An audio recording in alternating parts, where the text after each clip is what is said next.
Miller, Here. Vice Mayor Bloodsworth, Here. Commissioner Greder, Here. Commissioner Howell, Here. Commissioner White. Here. All right, we're gonna have invocation and pledge by Vice Mayor Bloodsworth. Let us stand. Let's pray. Heavenly Father, I thank you for this day, Lord. Father, I just ask that you guide us here tonight, Lord, to do the will of the people in High Springs, Lord. Give us wisdom, give us direction, Father. Lord, just be with all our first responders, Lord. Be with our militaries and be with each and every one of their families, Lord. Just give them a secure feeling, Lord, that we're taking care of them, Father, Lord, and keeping them safe. Lord, and give all thanks in his name. Amen. I pledge allegiance to the flag of the United States of America and to the republic for which it stands, one nation, under God, indivisible, with liberty and justice for all.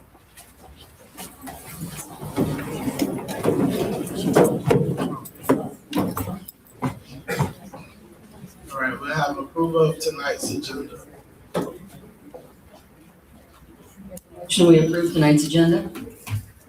Second. All those in favor say aye.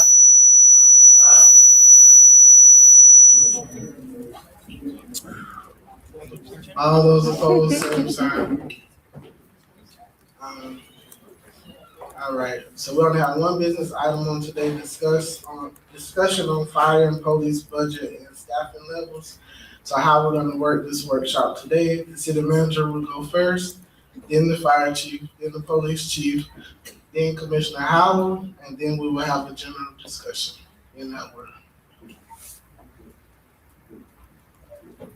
Good evening, commissioners, good evening, public.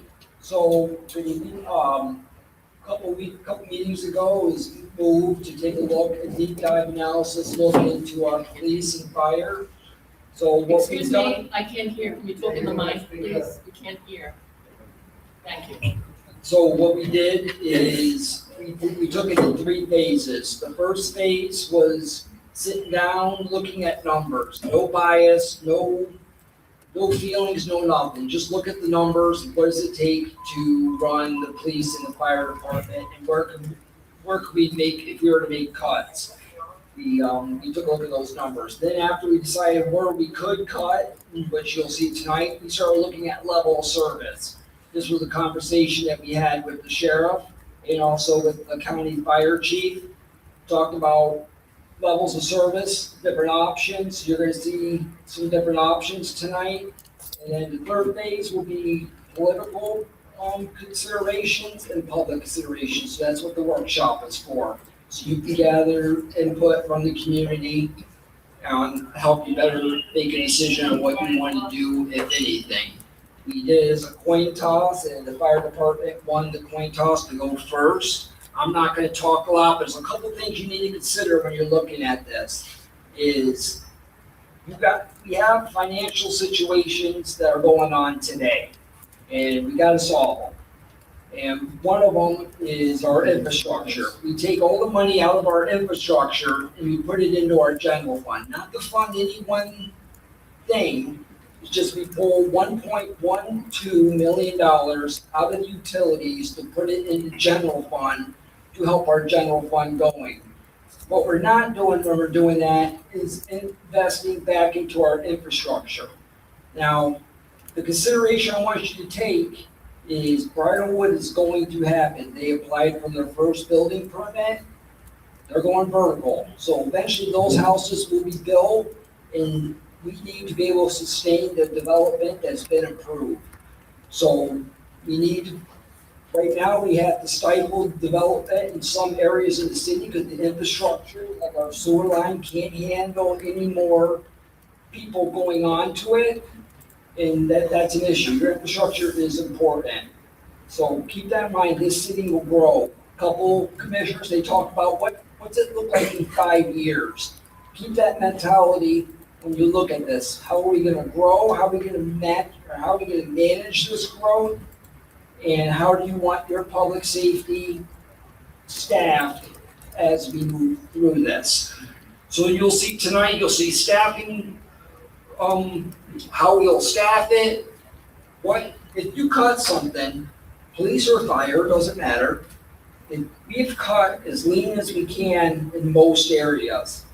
If you cut something, whatever it is, you will be lowering services at some degree. So we laid out what those new service levels would look like. For example, if you went from 4 firefighters to 3 firefighters, well, you're not gonna get the same level of service as you would before. Or we would always staff with 3 to get the same level of service. So take a look at that level of service and say, what is it that we want for the city of High Springs? Any questions for me before we get started? All right, Chief, you're on.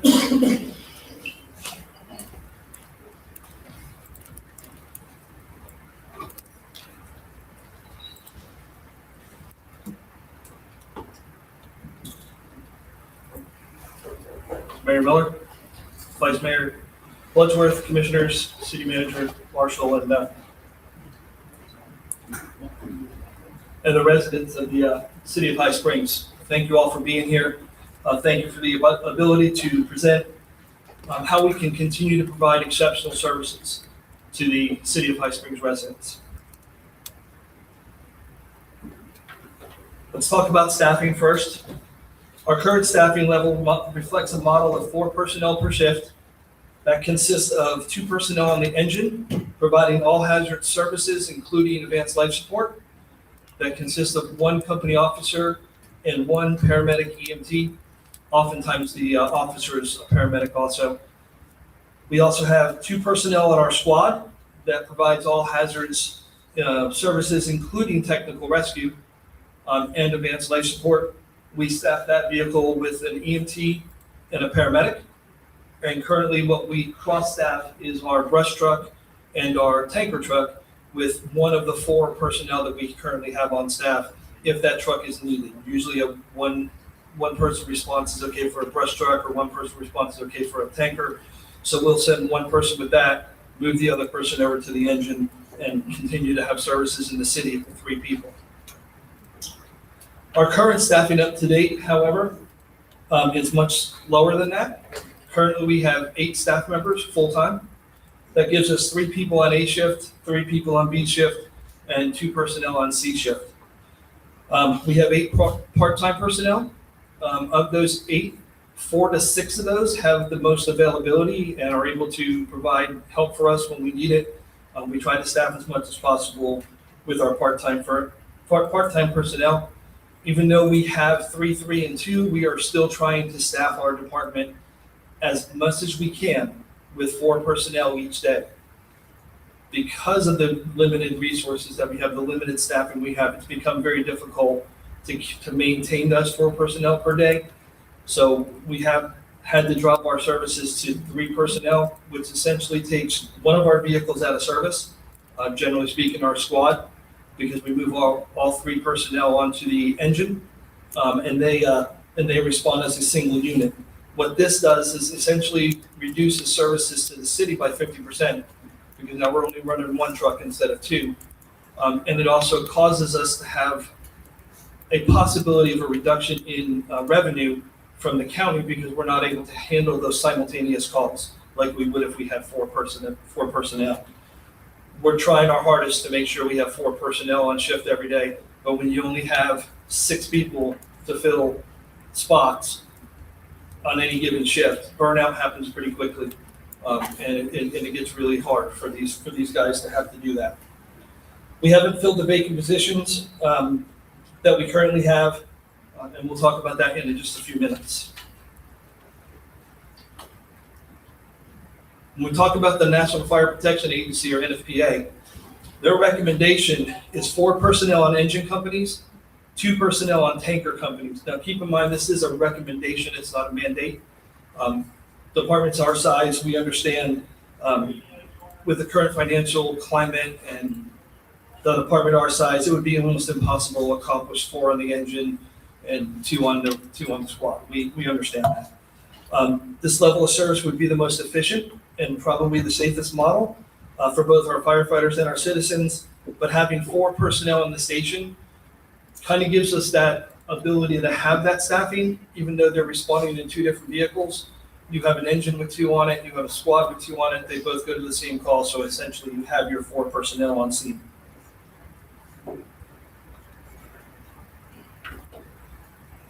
So when we look at our operational four person per shift, this gives us the ability to provide the current level of service to our residents with some challenges. Structured fire responses, it gives us the ability to make a quick attack and or search with 2 personnel from our squad while the company officer completes their 360. If you're not familiar with what a 360 is, it's a walk around the structure to find out what we have and where the dangers are and the hazards are. And it also allows our officer to establish command while the driver prepares the engine, gets the pumping gear, gets the water supply to that apparatus. On serious medical calls, cardiac arrests, trauma alerts, those kind of things that require our personnel to ride in with the ambulance, having 4 personnel gives us the ability to have an ALS unit still in service in the city while that 4th person is going to the hospital with the ambulance. Request for tankers and brush truck, that allows us to keep 1 or 2 people, to send 1 or 2 people with either the tanker or the brush, but it also keeps 2 people back in the city to continue to maintain services while that brush truck is on a brush fire or that tanker truck is on a brush fire or something like that. 4 personnel allows us to handle our calls simultaneously.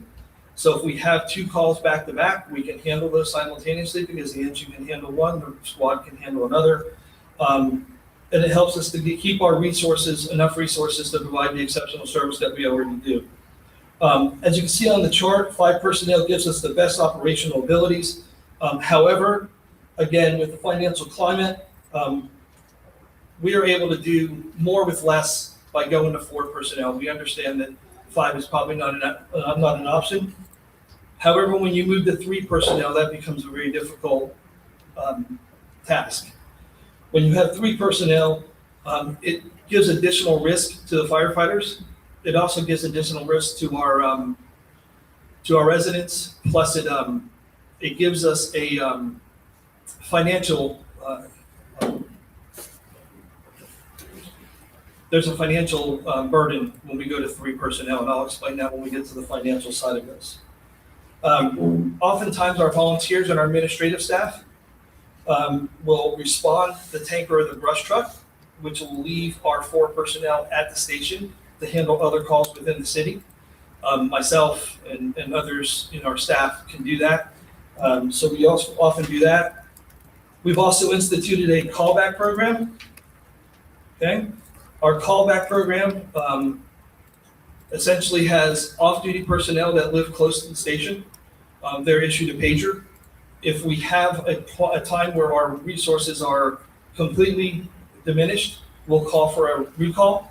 Those personnel will come in from their house and man the station and get an apparatus in service so that we can continue to provide services to the city while our trucks are on other scenes. So we do that. Most recently, this occurred at the Post Springs incident, where 7 people from off-duty, including myself, came in to help mitigate that situation. So that kind of shows the dedication of our people. They're willing to come in on their off-duty time to assist and to help because they live close enough. Oftentimes, our administrative personnel will go to the hospital to pick up that person that rode into with the ambulance. What that does is that gets them back to the station quicker. Because we do the closest unit response in the county, that ambulance, as it travels back to High Springs with our personnel, could get called to another call in a different area of the county. And they may not get back quickly. So what we generally do is we send administrative personnel to the hospital to pick up those personnel so that doesn't happen. Plus, it also gives the county the ability to get their rescues back in service so they can better provide services to their people also.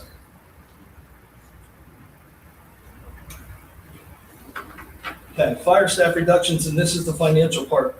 In the 2 years that I've been the fire chief, I was tasked with determining what it costs to run the fire department.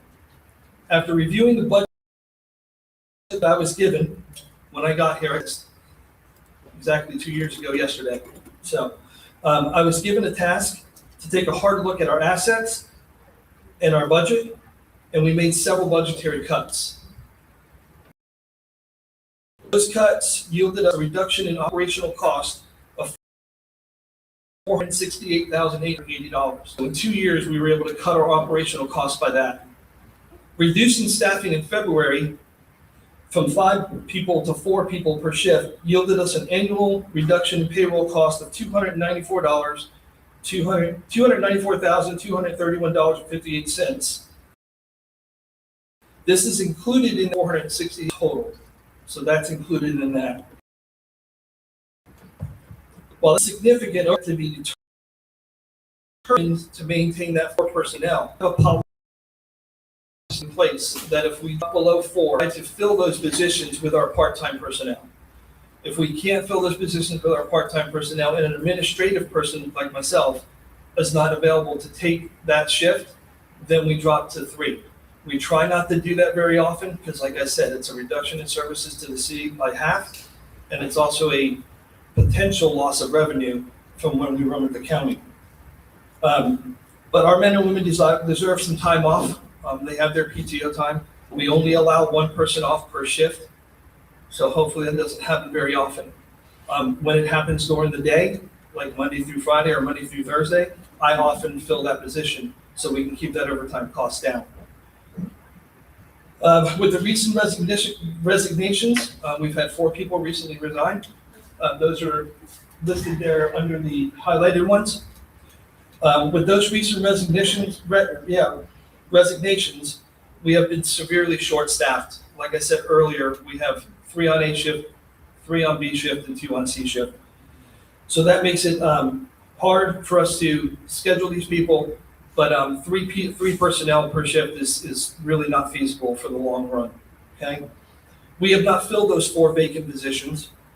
So the current savings shows a total of $715,749. Keep in mind that if it's approved that we have 4 personnel per shift, we will have to rehire 2 paramedics, 2 EMTs, and we'll have to do a promotion because we did lose one of our officers during those resignations. When you factor that in, those positions are projected to cost us approximately $375,222. This would give us a total reduction in payroll with the layoffs from February and rehiring people to replace the ones that left. That would give us a total payroll reduction of $340,523.09.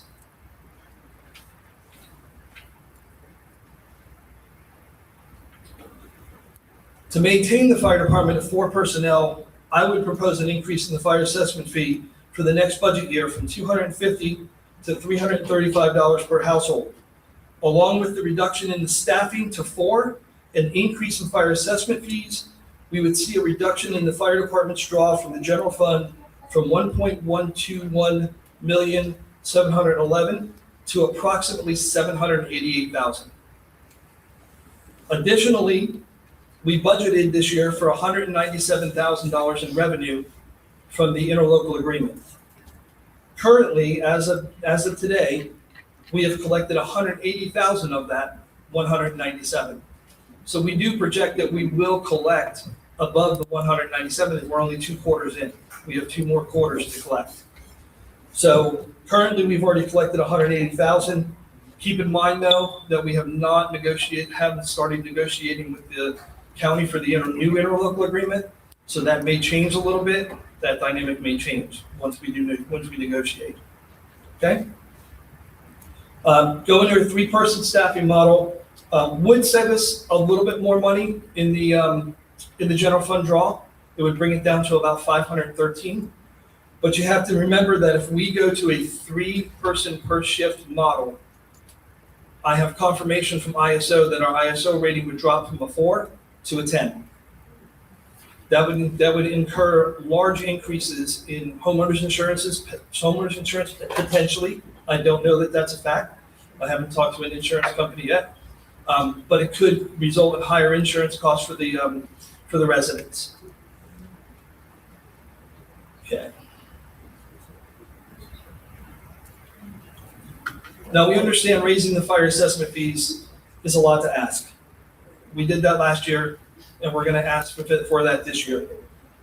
But when you, and it's not a popular option, I understand that. But when you look at that compared to what the county proposal will be for your for your fire assessment fees, if you own a home greater than $150,000 in improved value, you're gonna see an increase, the residents will see an increase in fire assessment fees above the $335 that we're asking for. The $335 really does give us the ability to have 4 personnel and still provide the amount of services that we normally do.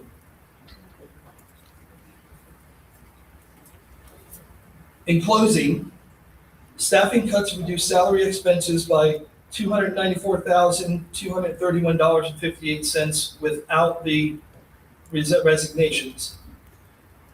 Additional operational cuts have reduced costs by an additional $174,648.58 annually. Maintaining 4 personnel per shift stabilizes staffing and ensures operational readiness. Stable staffing improves morale, safety, training consistency, and more importantly, the level of service High Springs residents have come to expect from their fire department. High Springs Fire Department is 113 years old today, this week, or this year. The men and women of this department are dedicated to continuing to serve the community for many years to come. Have any questions? Yes, ma'am. Chief, can you clarify for me with the county formula for how they assess the assessment? Is it the same formula for commercial as it is for residential? Yes, ma'am. Okay, thank you. The formula is actually on the bottom of that slide. That's how they I decide their, just wasn't sure if it was the same for both. yeah, it is. Thank you. Just so the public knows, I took that calculation and calculated my house. I'm currently paying $250 for fire assessment. If that goes in effect, I'll be paying $438. My neighbor next to me is in the county, he's paying $409 right now. Same size home, same size acreage, identical. So I see where you're coming from, Chief, and I like that idea of the 335 if we're gonna maintain what we got. It's unfortunate that we got to do this, but if we're gonna save what we have, we're gonna have to pay, or we're gonna pay more. I've been informed that some of these homes in High Springs obviously are over $500,000. They could be paying anywhere of over $1,000, correct? Yeah, I would assume so. We From just 250 we to just did 1,000. general numbers Yeah, based on whole numbers. We didn't go into specific properties. But I believe there are properties out there that, anything south of 500,000, you're gonna see probably close to $1,000 a year. That's a pretty significant increase. so do you have an estimation, if we go to 335, what that total amount of increase in revenue that would do for us? It would Do bring, you have that? I mean,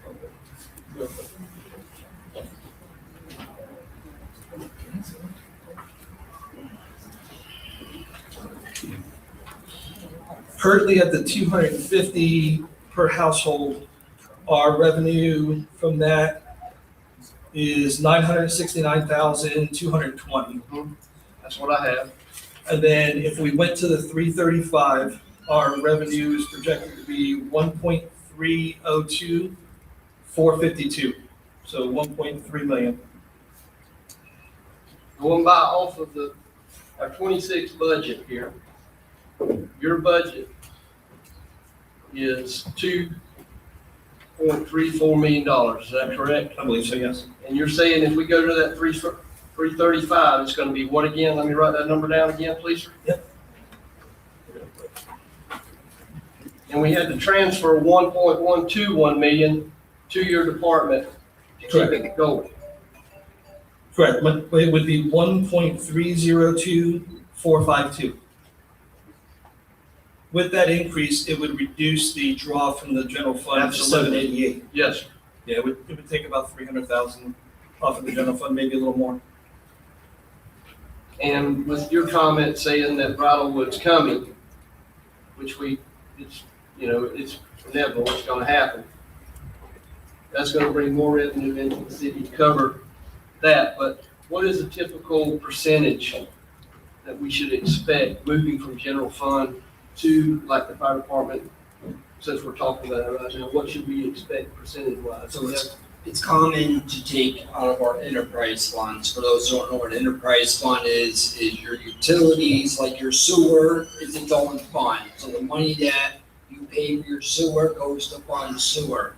Out of that, a percentage comes out, and that's an administrative fee. It covers your HR, your finance, your legal, and all that.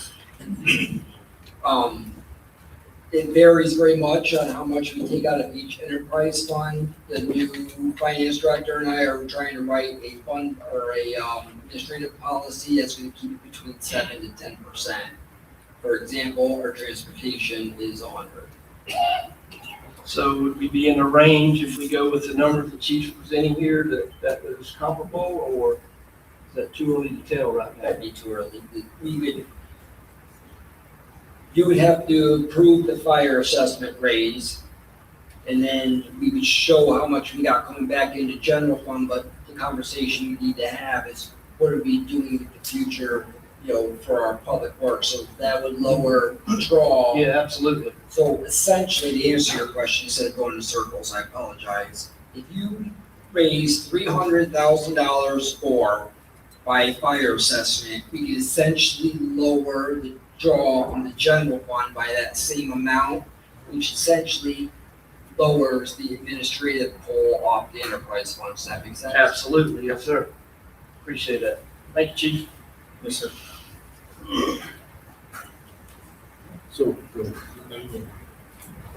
So these numbers, we're looking at residents as far as how many are being charged at $250 right now. It's 3,192 households. Is that what everybody's got? I believe that's right. Okay. I can look at So the, that's, if you take the 798 for fire assessment fees from last year's budget and divide it by 250, you roughly get 3,192 homes.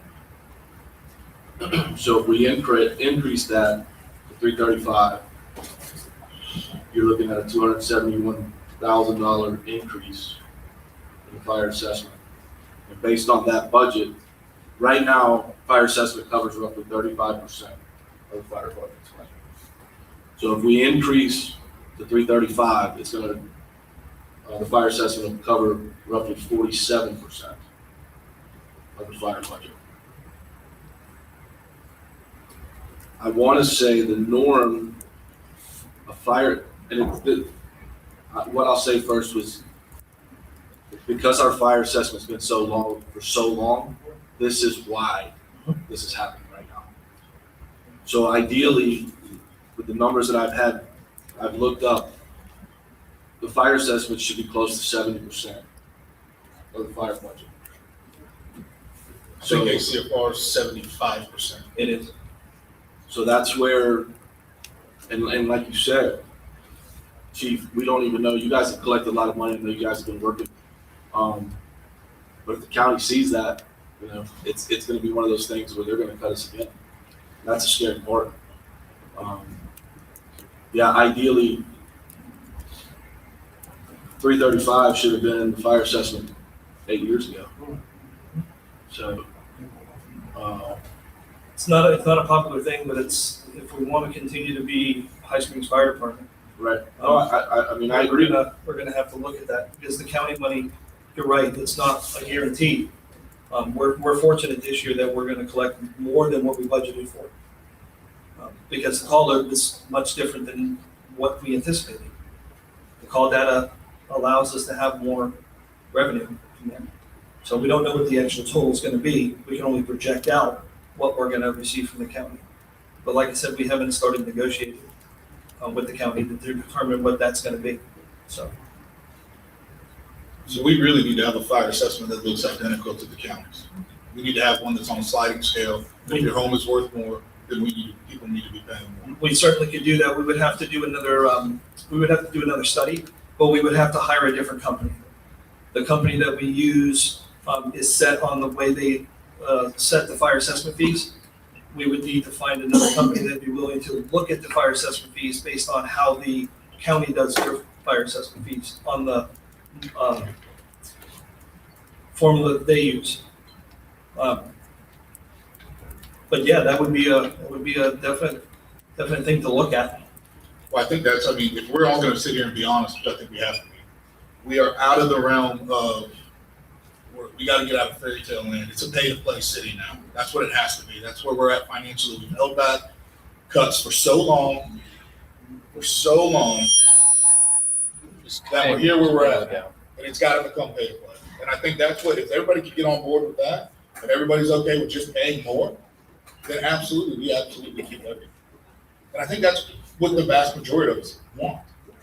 So, it's just hard because it's hard to sit on this side of the table and sit there every year and go, yeah, I just need more and more and more and more. It's difficult. And that's it enough because everybody right now is paying more on everything else, $5 down for gas. So, it's hard. Right now it's just hard. But that's where we're at. We've got to get to where the fire department and the fire assessment, 75% of that budget is paid for out of fire assessment. That's where we need to be. I agree.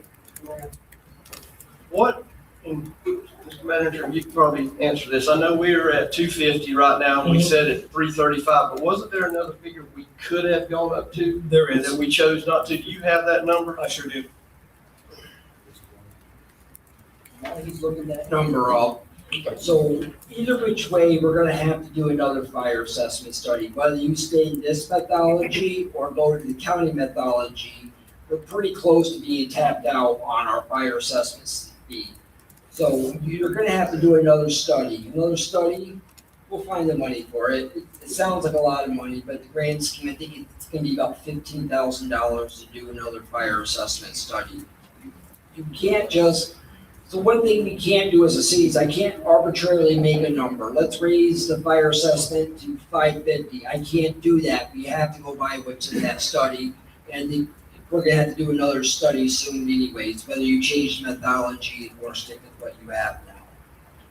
To answer your question, Commissioner Bloodsworth, that other number, the very top number that was done in the study is $360 per household, which would net us a 1.402,254 number, which is about $100,000 more.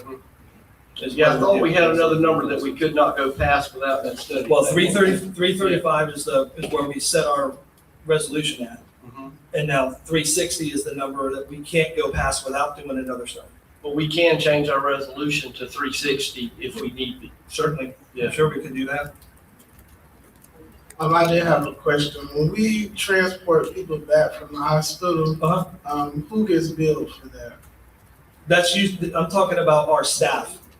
So when we go to the hospital and pick up our staff that rode with the ambulance to the hospital. Okay. So it's usually generally myself or our PIO that goes down and picks them up and brings them back to the station. Yeah. That's just to get them back to the station quicker, so they don't get caught in a call while they're on the rescue. So most of the time it doesn't happen that way, but it could potentially happen that way. Gotcha, because you just said transport, so I was like, No, I meant our personnel, our own personnel, yes. Because our ambulance is right by the dock, right? It is.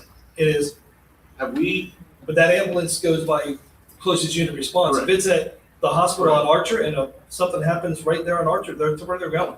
So have we ever, we've been here about the same amount of time. Mhm. If we've ever toyed with the idea of getting the county to come in with the ambulance in town? I had no idea if we really thought about it. I had kind of thought about that. So I talked to the county fire chief.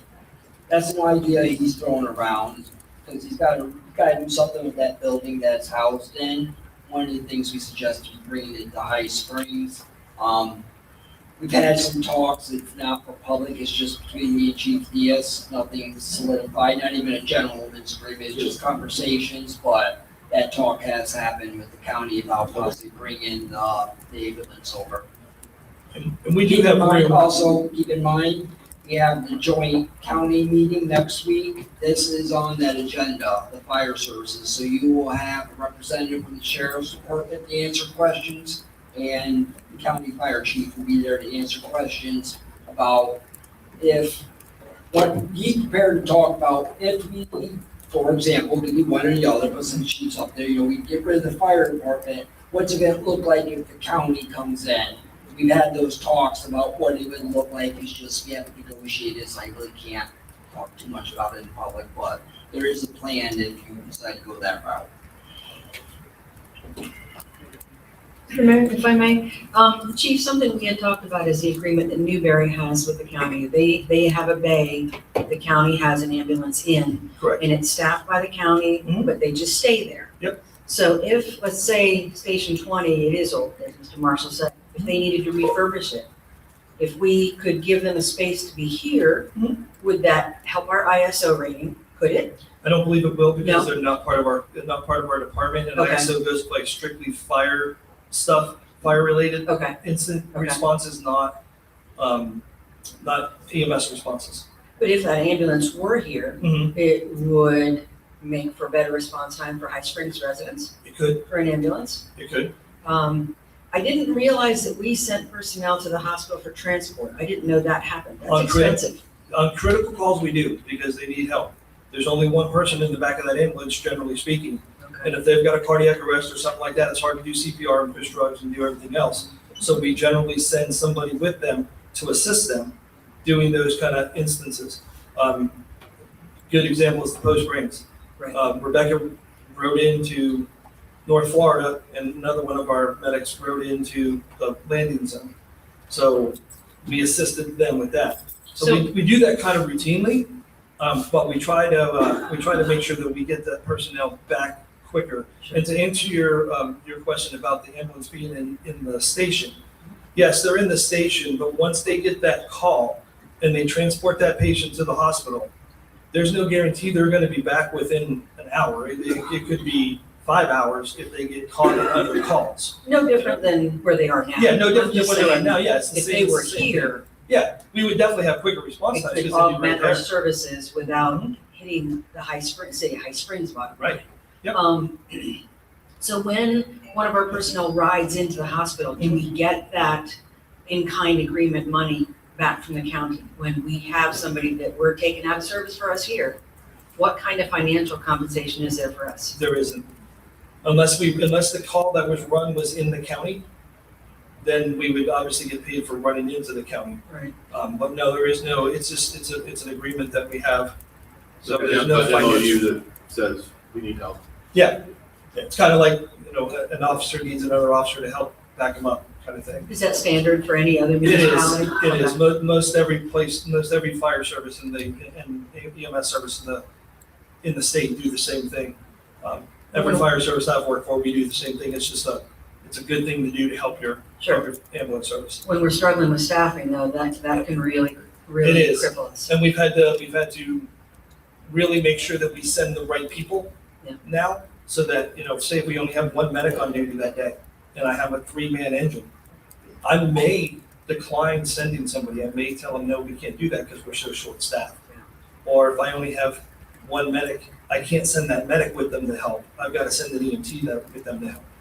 So it's ebb and flow. It's not a set, this is what we're going to do thing. So, and it can change pretty dynamically.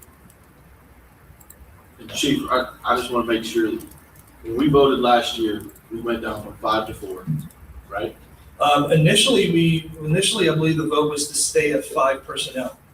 I believe, don't quote me on But that. we went down to 4. We did. Okay. Yeah. So right now, having the problem with staffing is because of resignations of one. Yeah, because I haven't rehired those people, and largely in part because of the uncertainty of what's. How do we have applications? We don't. Accept them? We don't. I brought on an additional part-time paramedic recently, who used to work for us. So, I did bring on additional part-timers, but we don't because we haven't advertised. So we don't have applications sitting in in a file waiting for us to call them. But we haven't advertised for that.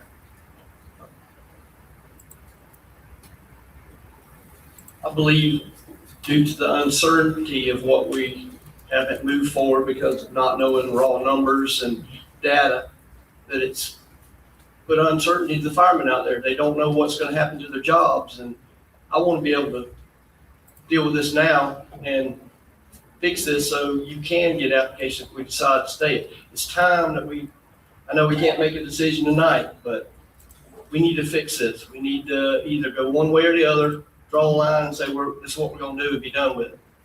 I hate to lose personnel, and I understand why they made the choice to do what they do. But if you don't mind, I'd like to ask another question. More detail into the budget. Yep. Looking over here at the lease on the vehicle, we got one vehicle we're leasing, right? Yes, Is that sir. what I understand? Yes, sir. I see it's $80,000. Are we leasing to own, or are we just leasing to Yeah, it's lease? at least, So that's our engine. where are we at on owning that vehicle in its current state? I believe we're 3 years into the lease. We're 4 years into the lease. And we have how many years left? 10, it's a 10-year lease. Okay. And I know we've talked about upgrading the tanker, is that what it is? Yeah, I mean, we can get by with what we have for right now, but yes, we'll eventually need to upgrade the tanker or refurbish the tanker eventually. So even with the going up with the fire assessment, this is gonna help with our maybe future savings accounts for equipment. I'm hoping that that'll be the case. We tried last year to put some money in for capital expenses to prepare for down the road when we need that capital money. But we weren't able to do that because of the shortfall that we found. So we took that money out of the budget. It's my goal to put money away for capital items every year so that when it comes time to get those capital items, we have the majority of the money already set aside. I believe that's probably the best way to do that. So is there a future of reorganizing the department, of less officers or anything of that nature to save cost We to are help us out? Yeah, we will definitely look at a reorganization of what we do and how we're, our command structure. We can do that. So, Okay, thank you. So, yes, sir. hold on, I'm trying to get back to my numbers, I apologize.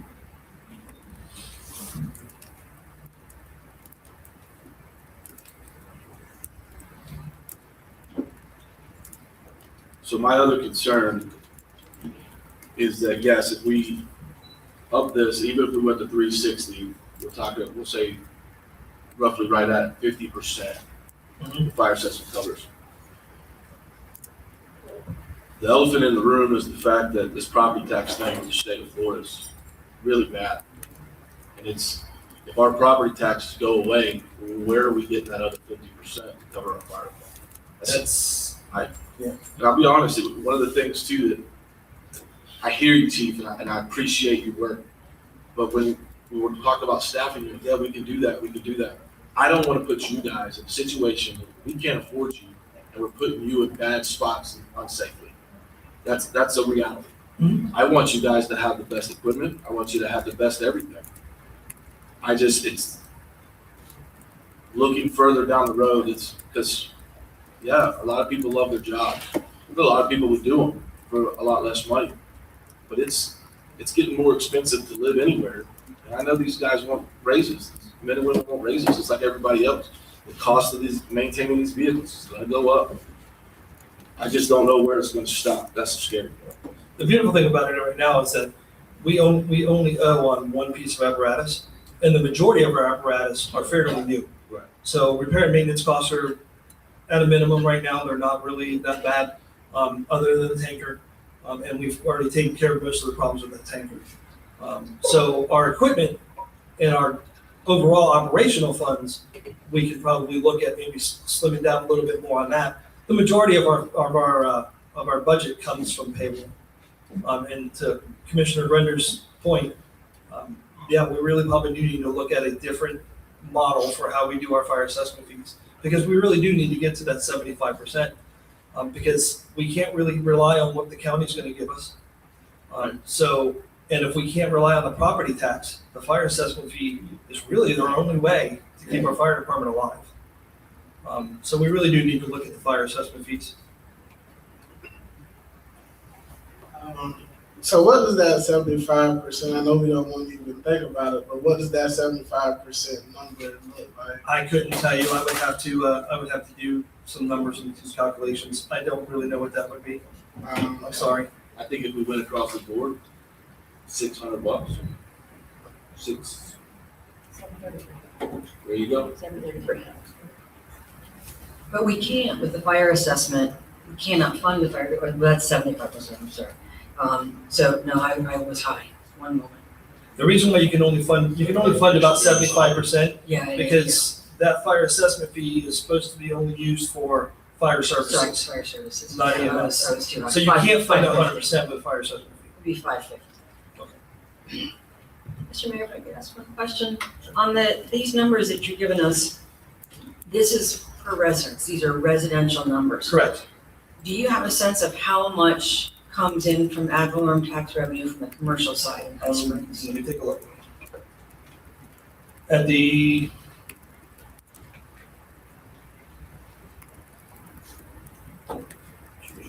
$250 range, that is done, commercial and industrial and institutional is all done by square footage of the building. So at our current rates, it's 24 cents per per square foot. For commercial, industrial warehouse, it's 7 cents, and institutional, it's 16 cents. When you look at the 335, you're looking at 31 cents for commercial, 10 cents for industrial, and 21 cents for institutional. But do we have a sense per year the estimated revenue from the commercial side in terms of the fire assessment? No, We're talking about it only residential. gives us a breakdown of total, what they do is they take all of our commercial buildings and all of our residential buildings, and that 969 number is inclusive of all of that. Okay, that helps, Yeah, okay. that's inclusive of all that. That includes residential, Okay, commercial, thanks, both. and all that. Okay. In our email, I saw in that email, we were discussing the PIO position. Mhm. So that's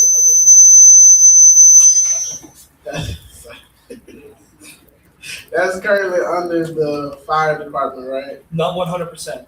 Okay. 80% of his salary is under the fire department, and the reason for that is he's more than just the PIO on my side of the fence. He's also technically my administrative assistant. He's my fire administrator. So he does a lot of those tasks also way above and beyond what a PIO does. And his other 20% is in what department? City manager.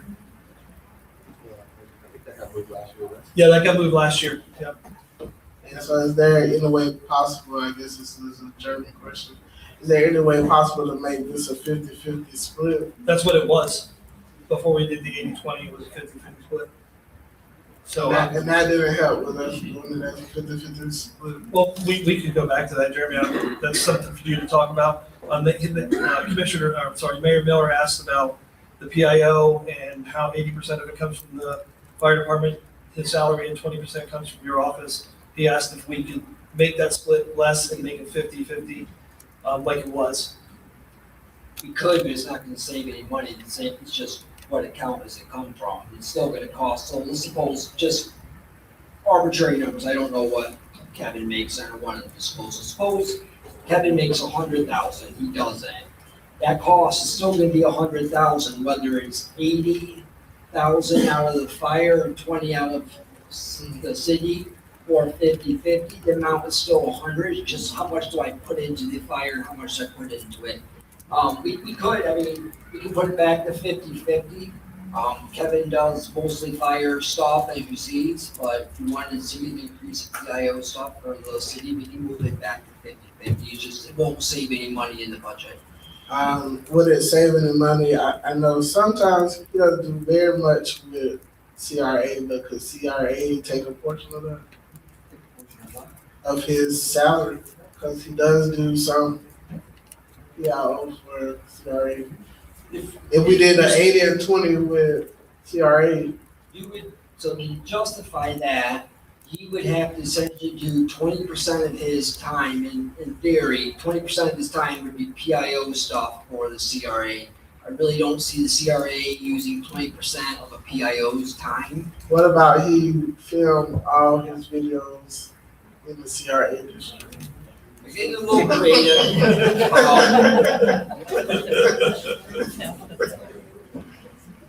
Give me just a second, I'm sorry to get lost.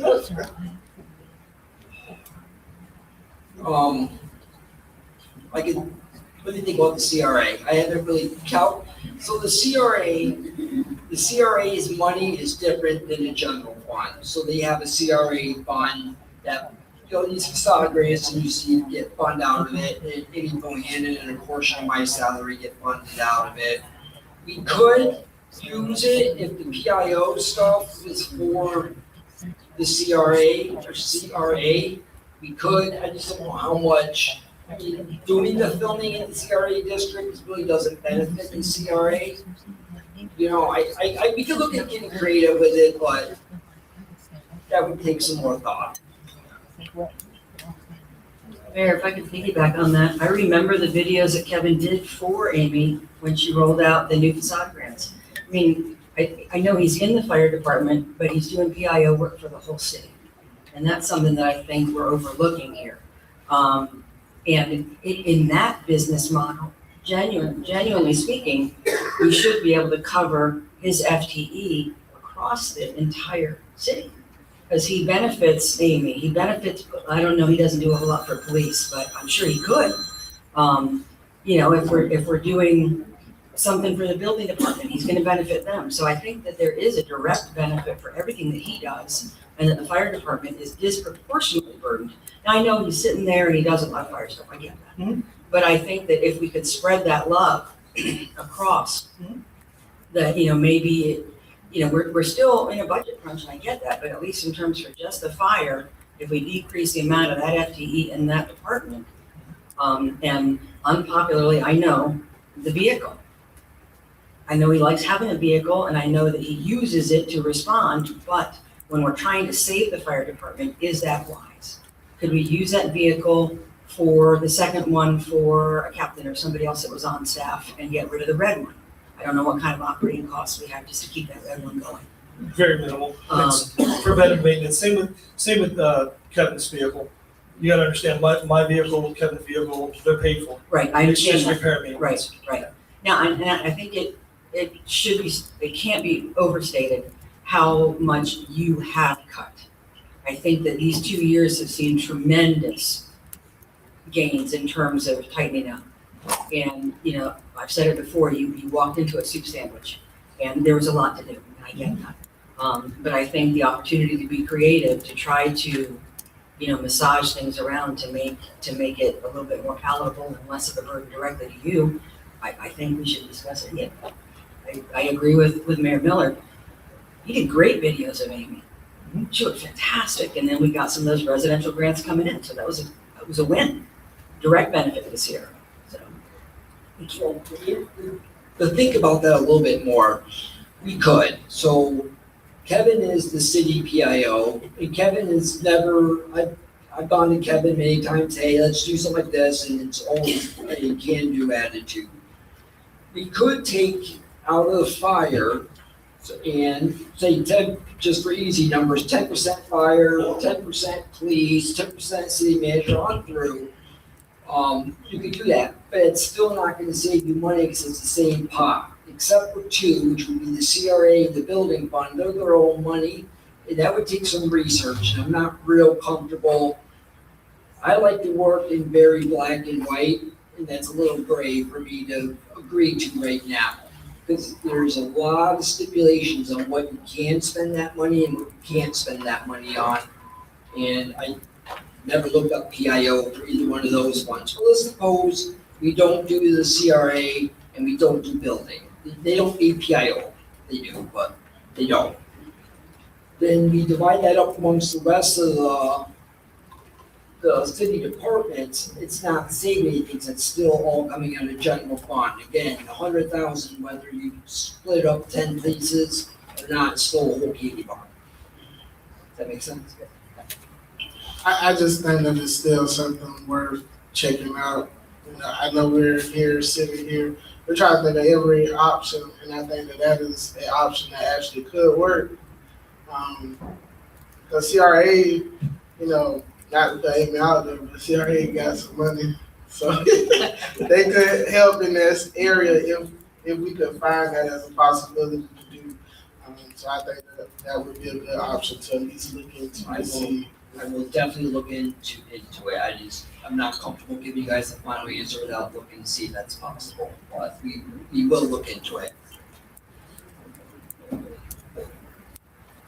Any other questions from the commission?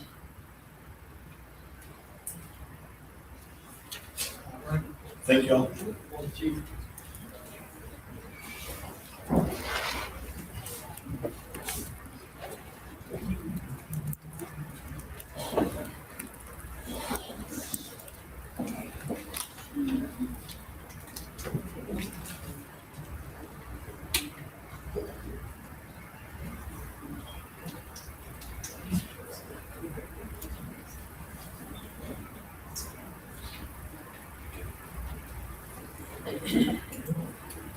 Well, good evening, Mr. Mayor, and thank you to the commission. Everybody can hear me, right?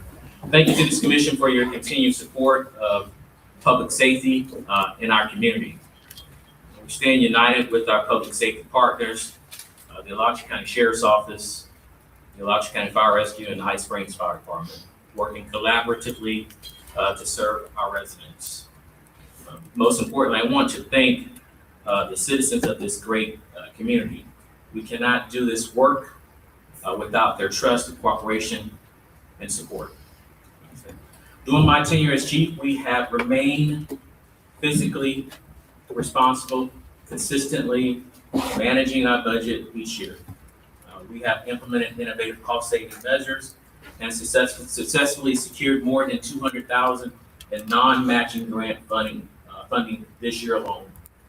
But we recognize the financial challenges facing our city. In the interest of maintaining financial stability, we are committed to making responsible reductions where possible without compromising public safety or officer safety. So, like our counterparts, we have already made cuts and continue to evaluate these additional efficiencies. That said, it's important to acknowledge that policing is inherently expensive. So law enforcement services, they typically represent a significant portion of any municipal or county budget. Because they are 24/7 operations, they directly impact the quality of life and community safety. So we'll start with our first slide. So our patrol staffing. The model you see here, we are a 24/7 coverage using team-based deployment. We work a 7 a.m. to 7 p.m. shift and also a 7 p.m. to 7 a.m. shift. We have a swing shift as well. We utilize this swing shift to address peak demands periods, which helps reduce overtime and maintains service levels. So our officers typically would have worked an 84-hour work pay period, but our schedules are adjusted so that they work 80 hours, incorporating a short day. So this saves us in paying overtime. We implemented that several years back. Some agencies do 84. We implement a short day.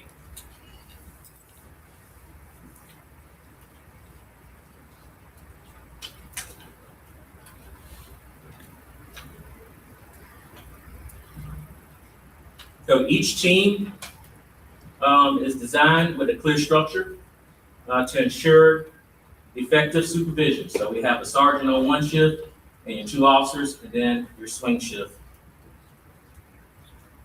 This structure ensures proper oversight, balanced workload, consistent service delivery. It's vital that we have sergeants attached to our shifts so that they can supervise and have oversight and report and act accordingly.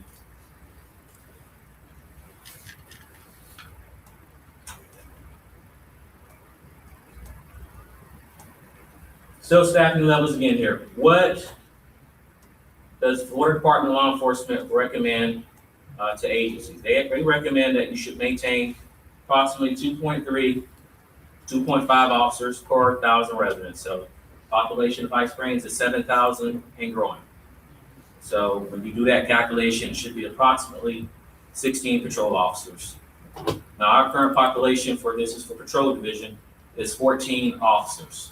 So that places us a little bit below the recommended levels under the minimum calculation of the 2.3.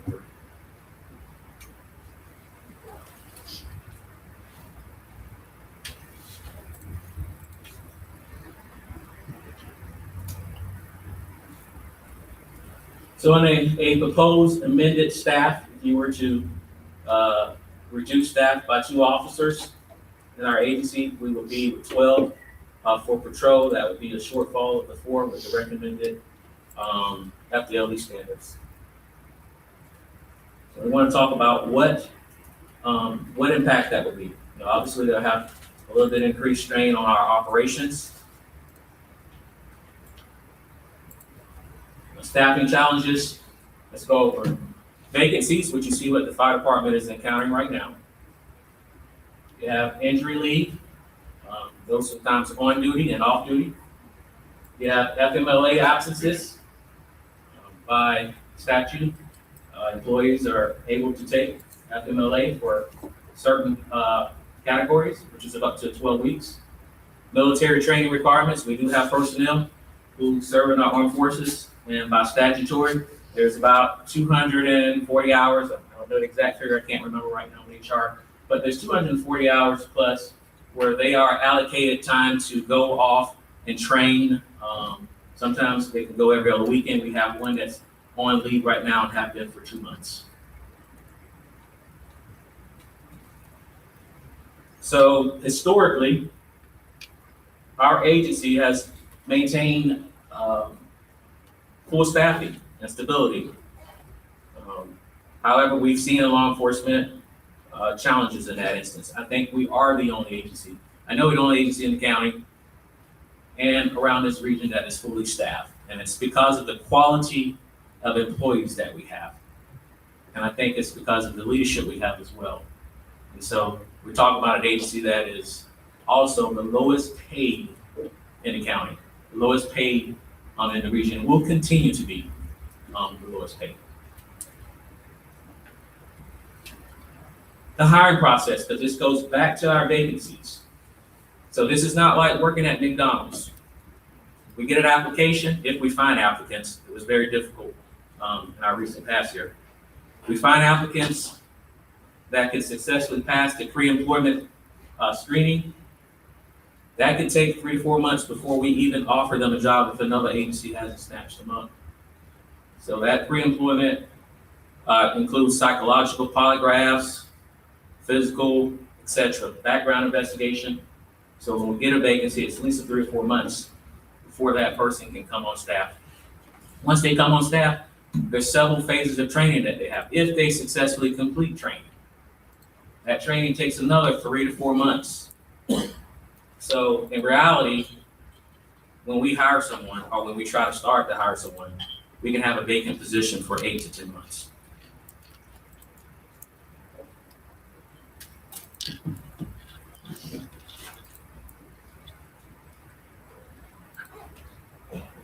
Just to expand on some of our injuries or FMLA, we currently have 3 that are out. When you see 1 military, another FMLA, another in FTO right now.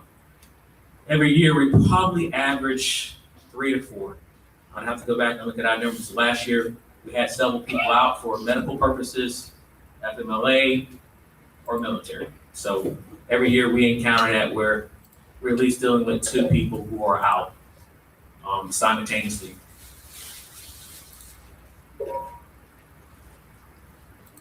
Our operational impacts. So under your proposed amended staff, what will we encounter? We potentially will encounter increased response time.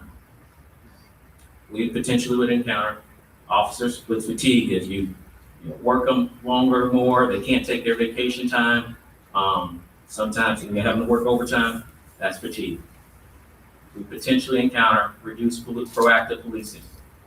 We have limited flexibility with our schedule. What is your financial impact with your amended staff? Well, salary and benefits for one officer is about $83,000. Two officers, that equates to about a little bit over $166,000. So that's your savings in that area. But it's important to note that that financial decision is not considered just your immediate savings, but the long-term operational stability. So you may encounter some overtime expenses, recruitment, training, those type of costs, and potential liability risk.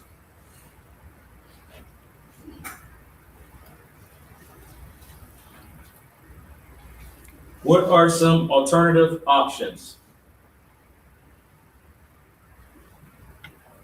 Option one to consider is outsourcing services to the Alachua County Sheriff's Office.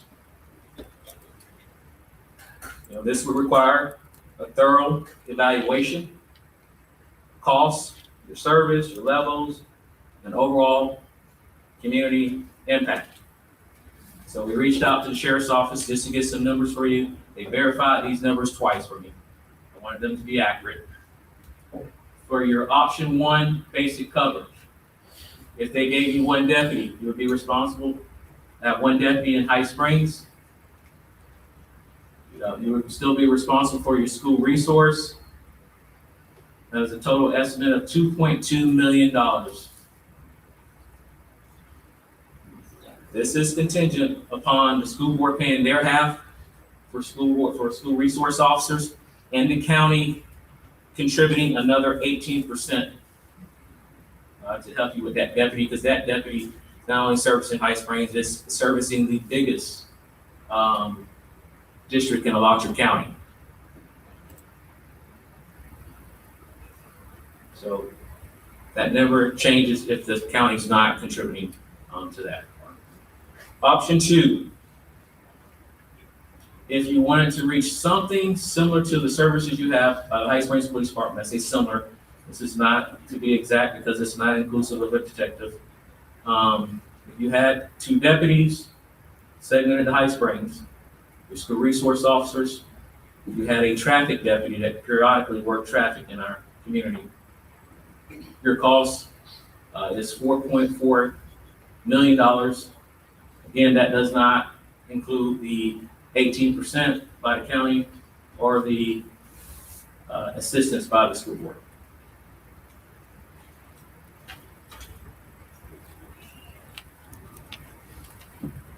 So this decision ultimately comes down to balancing your short-term financial savings and your long-term operational risk.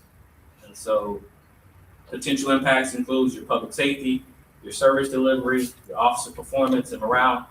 While staffing adjustments can be made by this commission and by the city manager, from a professional standpoint, I do not recommend the reducing staff levels. Thank you.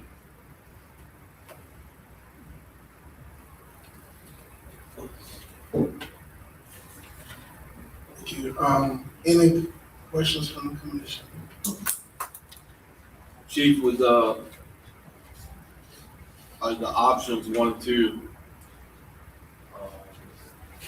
are the deputies mandated to stay inside the city limits during their shifts, or is it just the zone itself? So those would be negotiated terms, but I can tell you, I have peeked at the Newberry contract. And so the language there would obviously probably be similar. And so that is calls permitting in your city. So it just makes reality to it. If a deputy needs assistance and they're at 121 in Gainesville, they're going to send that deputy to assist every time. And you said we're at full staff right now. Yes, sir. What and even so back in August we were already at $7,000 over in overtime, even at full staff. So I don't know what numbers you're looking at. So the budgeted for 2025 was 55,000. On August 31st, 2025, we were already at 62,000. So my concern is if we reduce staff, we're gonna add a lot of numbers to that. We do, but I think that your numbers can be tricky in your budget, and I can tell you why, because I look at the budget monthly. We look at them, myself and the lieutenant. And the hidden parts of that budget is that we outsource policing just like any other agency in terms of off-duty details.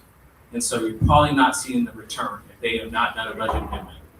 We are very well within our budget. We are sometimes right now 20 and 30% of expenditures and some of our itemized part of the budget, and we're 6 months in the budget, so we should be ideally 50%.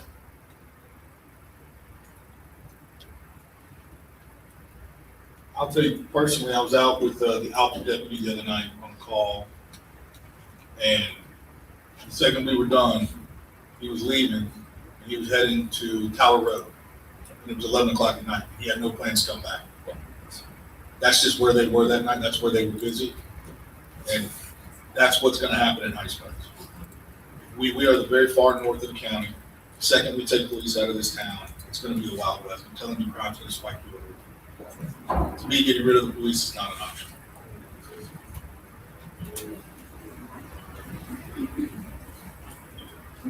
I could ask a question. Chief, why, the contract that Newberry has with ASO is 1.2 million. Why would ours be 2.2? We're smaller than Newberry? They provide SROs for 3 schools there as well. Why would ours be $1 million more? I think those are conversations you'll have to have with the sheriff's office. But I suspect, and based on what I have seen, I have no inside information, but Newberry numbers are changing. And so I think that they'll be similar. I did public records request for calls for Newberry from ASO so I could compare it to ours.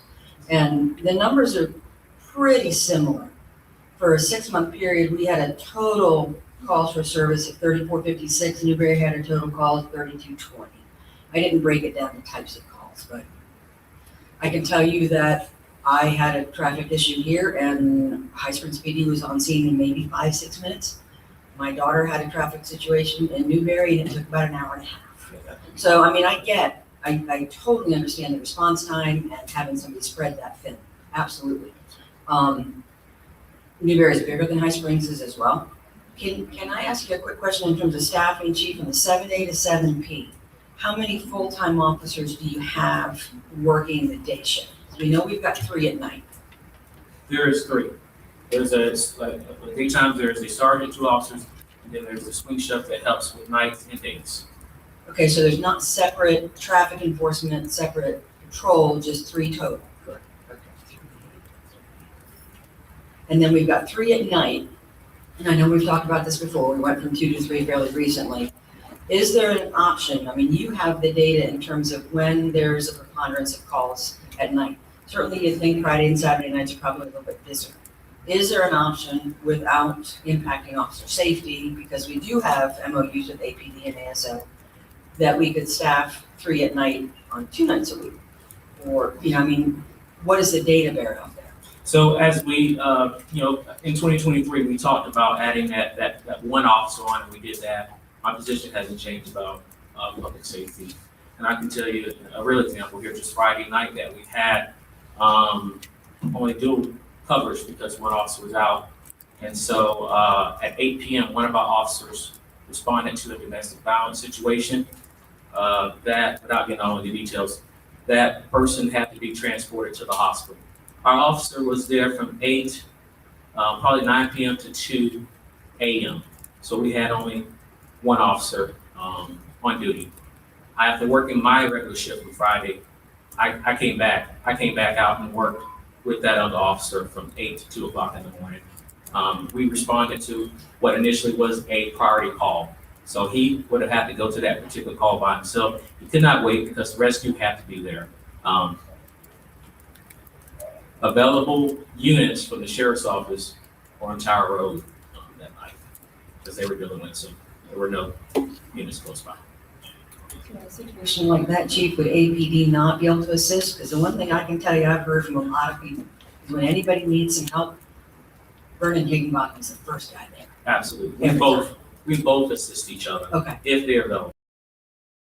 If he has, there's calls, I can give you an example of that. If you saw where, a month or two ago, we're busy, they had a potential person that was DUI and he went by himself and then they tried, I don't know if you saw that, but, he had to box him in, it was a pretty dangerous situation. So we responded into Alachua. We do those situations. But a lot of law enforcement agencies are experiencing staffing issues.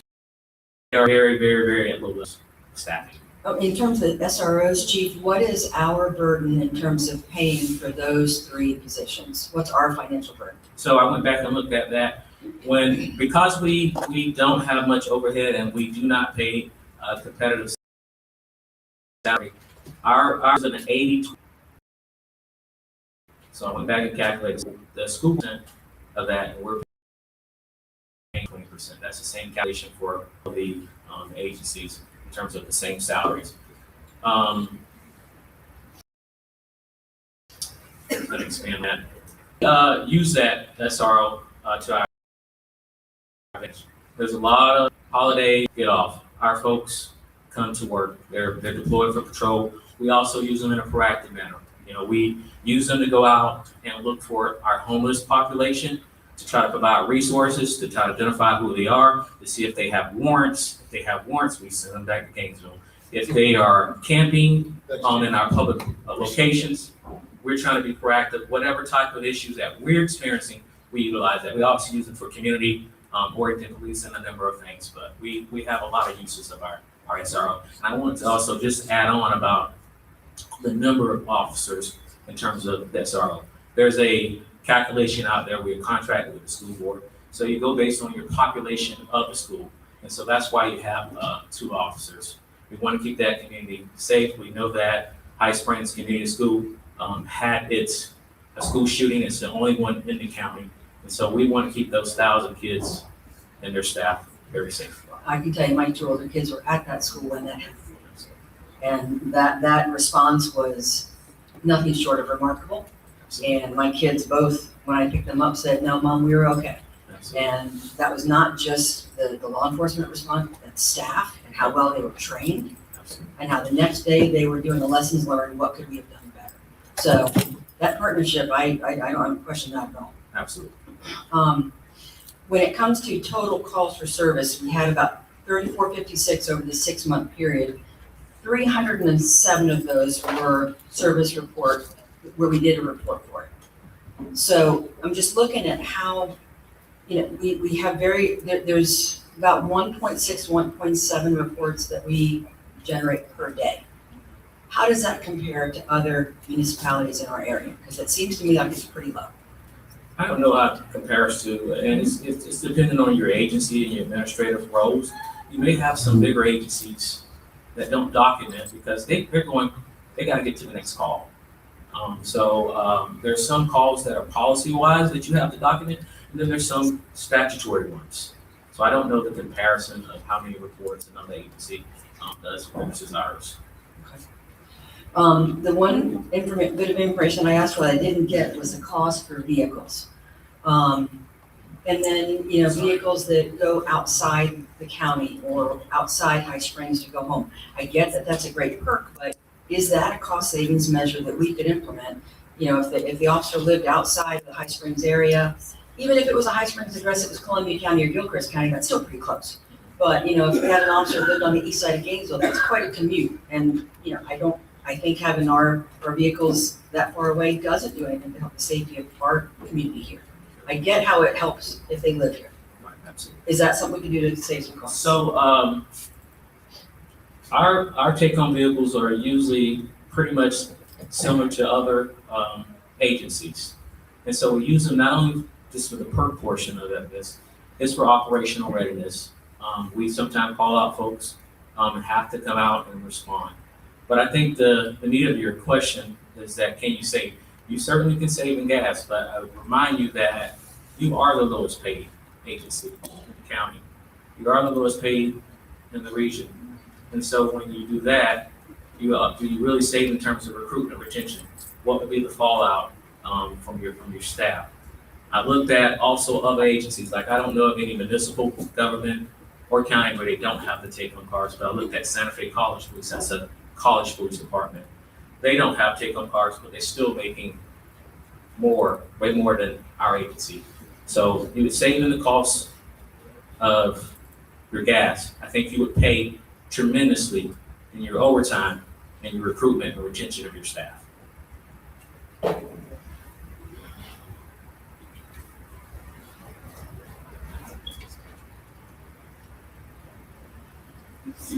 would also add that would be a contract issue as well. And I have talked to the union for upcoming contract information will be in there.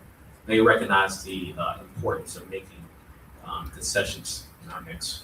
But I just feel like when we're trying as desperately as we can to save our own first responders here, any creativity could be a help. And I get that we're the lowest paid, but we're also absolutely suffocating the residents with the cost of living here. So I'd like to be able to relay to everybody, this is what it costs per household to have your own police department. This is what it costs to have your own fire department. At least with the fire department, we have the mechanism by which we can pass along an assessment. We can't do that with police. So to Commissioner Howell's point, if the property tax goes away, what do we do? What are our options? I know we're gonna be talking about that with the county, I think, next week, but that's something that's genuinely terrifying. Absolutely. And then we've been, I'm with the Florida Police Chief Association. We have lobbyists who look at that issue that's legislatively moving forth. Some inside information I got, but we don't know. Yes, that's going to be devastating for at least 100+ cities, and I think we have to deal with that when it occurs. If it occurs, I don't know. I don't know whether we're going to be able to maintain police and fire. I don't know. Well, about that property tax thing, part of that is going through with that is that if it passes, we will not be allowed to reduce public safety. But then do they provide a mechanism by which we can still fund it? I mean, no, you can't make it go away, but figure it out. So then, if that were the case, would there be a legal mechanism by which to pass along the police assessment? I'm assuming that's gotta come down at some point. I noticed I went through a lot of properties and property taxes and noticed that the sheriff's office charges, I Yes, they actually do. didn't realize that. Yep. They, It's not to us though, I asked. so I don't know if it's a county thing or Yeah. municipality. Yeah, municipalities can't right now. Municipalities can't, only counties, right? Right. You look up MSTU, Yeah. right, only counties can do it, can't do it. But that may change with the property tax bill.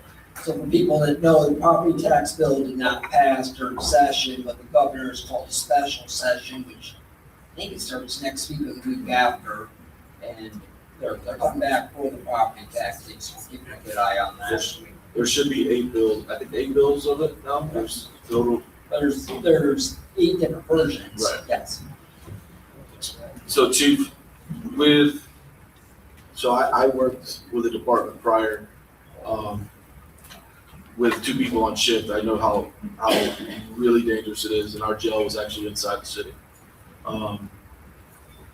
I have been off the road for a while. I have a pretty good job in investigations now.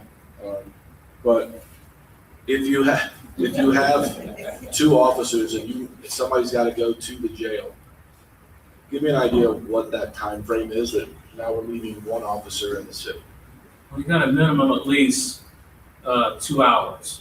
And the jail has become so sticky and picky in terms of who we can bring into the jail. And so a lot of times if you have a scratch, you're gonna have to go take them to medical. And then we're gonna sit there for another hour or 2. So it becomes about a 4 to 5 hour time span. So, and don't let them be arrested. If they are arrested, if they have to be looked at in the hospital, we have to wait until they have a bed, until they admit it, and until the correction officer comes and find release. That could be almost your whole shift.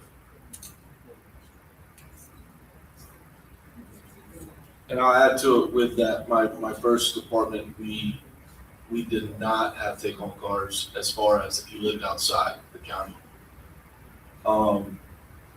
And we used hand-me-downs My first new car when I worked for Stark had 110,000 miles on it. So I know that when you start, that's part of that equipment thing that I was talking with the fire department as well, is that that vehicle is part of the equipment, and it is very, very important for them to have their own office when it comes to those cars.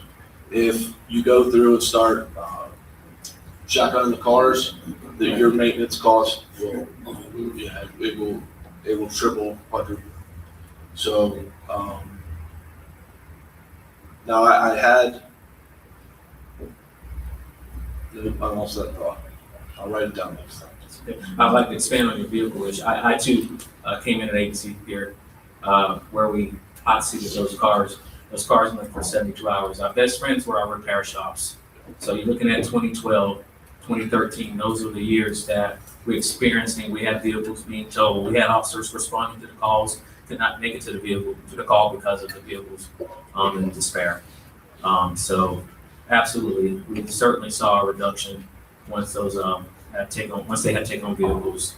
Research indicates that vehicles better maintained. And I will add to that too, I know it's part of our contract, I'm assuming it's part of the PBA's, is when they're assigned their vehicle, they're responsible to get it maintained. Absolutely. They have to take it on the off days, they do their stuff. Absolutely. So they're responsible for it. If you start putting them at the station, that's gonna put a burden on the officers there, because they've gotta take them in and stuff. It's really, I can see it adding overtime to the budget as well. I thought we had Santa Fe Ford come into the station to do mobile oil changes and whatnot. That would be oil changes. We did start that with addition, but there's still other factors that they still having to come in. Like they're not going to their homes, so they're still having to come in. So you got night shift that's still here. If they schedule something on their off day, they still got to come in. If they schedule doing their shift of work, then they got to go jump into another car. But that's So they're working still- pretty well though. it's I working mean, pretty well. it's pretty cost effective. I remember Absolutely. signing those checks. You're like signing them now. Absolutely. And I know this is probably low hanging fruit, but it's probably don't think of right now with the police department. With our reality TV show that we take, what's the cost of that in operation costs? Are we, is that a cost to us to be taking these episodes? Zero cost. The officer is pretty good. He does it while he's on duty. There's no overtime. It's just an officer on duty. That's it. Has he found a way to make revenue off of the taping? Couple more subscribers. I mean, we're laughing, but content creators make quite a bit of money. Yes, I do. So if we are putting out, I don't know how regularly we're putting out these videos. Especially we just had a major case that you all did that would have been great to talk about and put out. So I know it may sound funny, but it's actually a way that we could make some revenue, especially if we're doing the work. But it has to be a consistent plan. When you're doing content creating, it has to be, you're posting on the regular. You have a whole plan in order to make it work. I actually know people that make money off of content creator. So it's a route that we could do if we're actually already doing it. We just need to do it in a way to make it where it's actually bringing in revenue.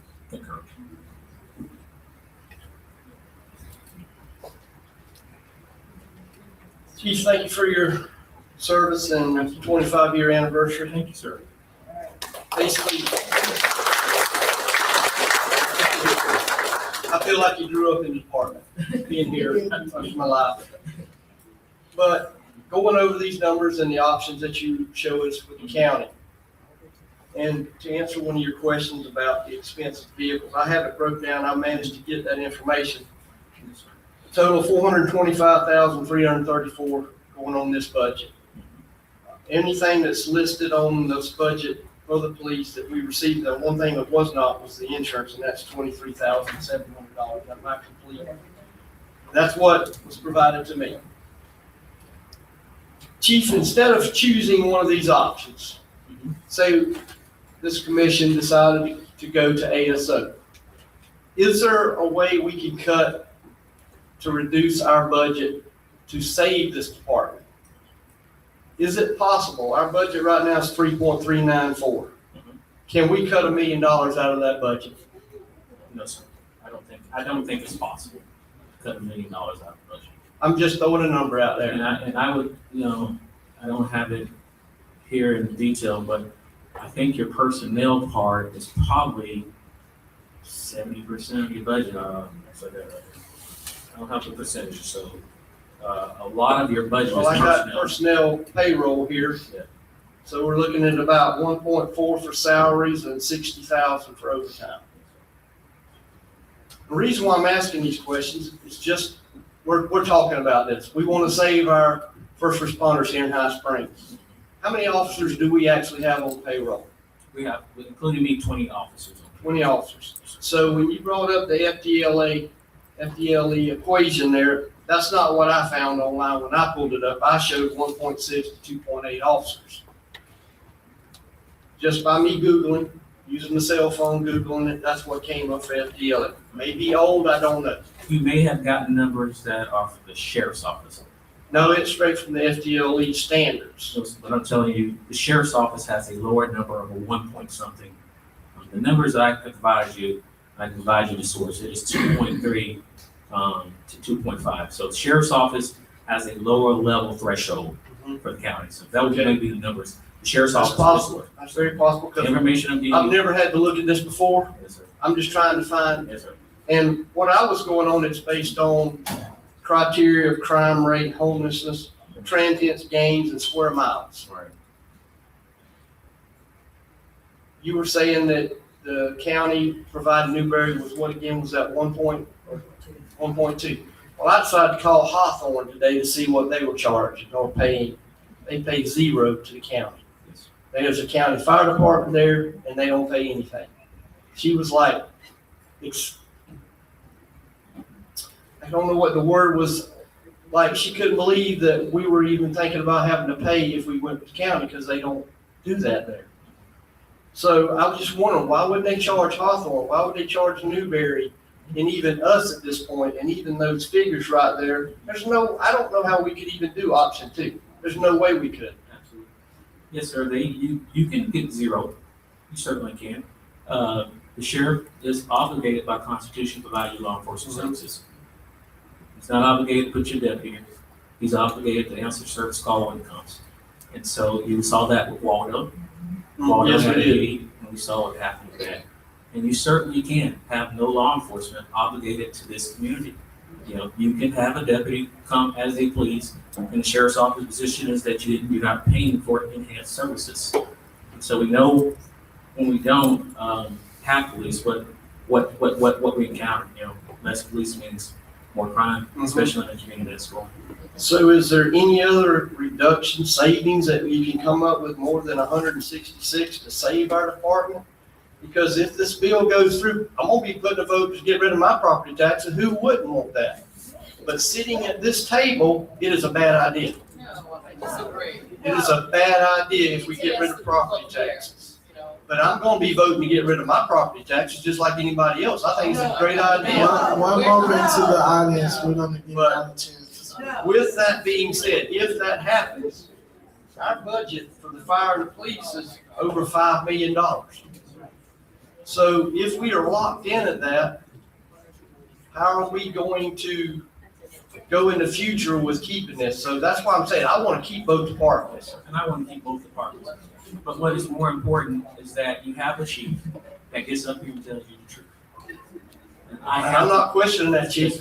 I've had you at my home before. I want you there, Yes, sir. just like I want that fire department chief over there too. And I have to stand on public safety and officer safety.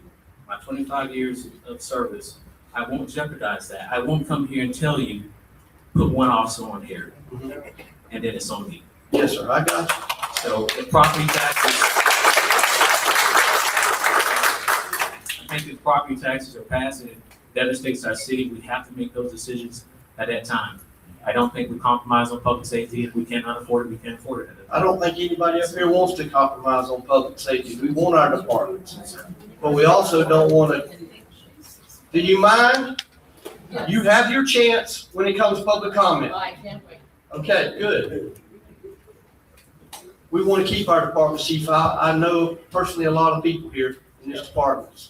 I'm grateful for what they have done. I grew up as a fire child. I know what that puts burden on families. But how are we going to function? Do we charge our citizens outrageously priced tax-wise? I don't want to see that either. I don't want to put the burden on our residents.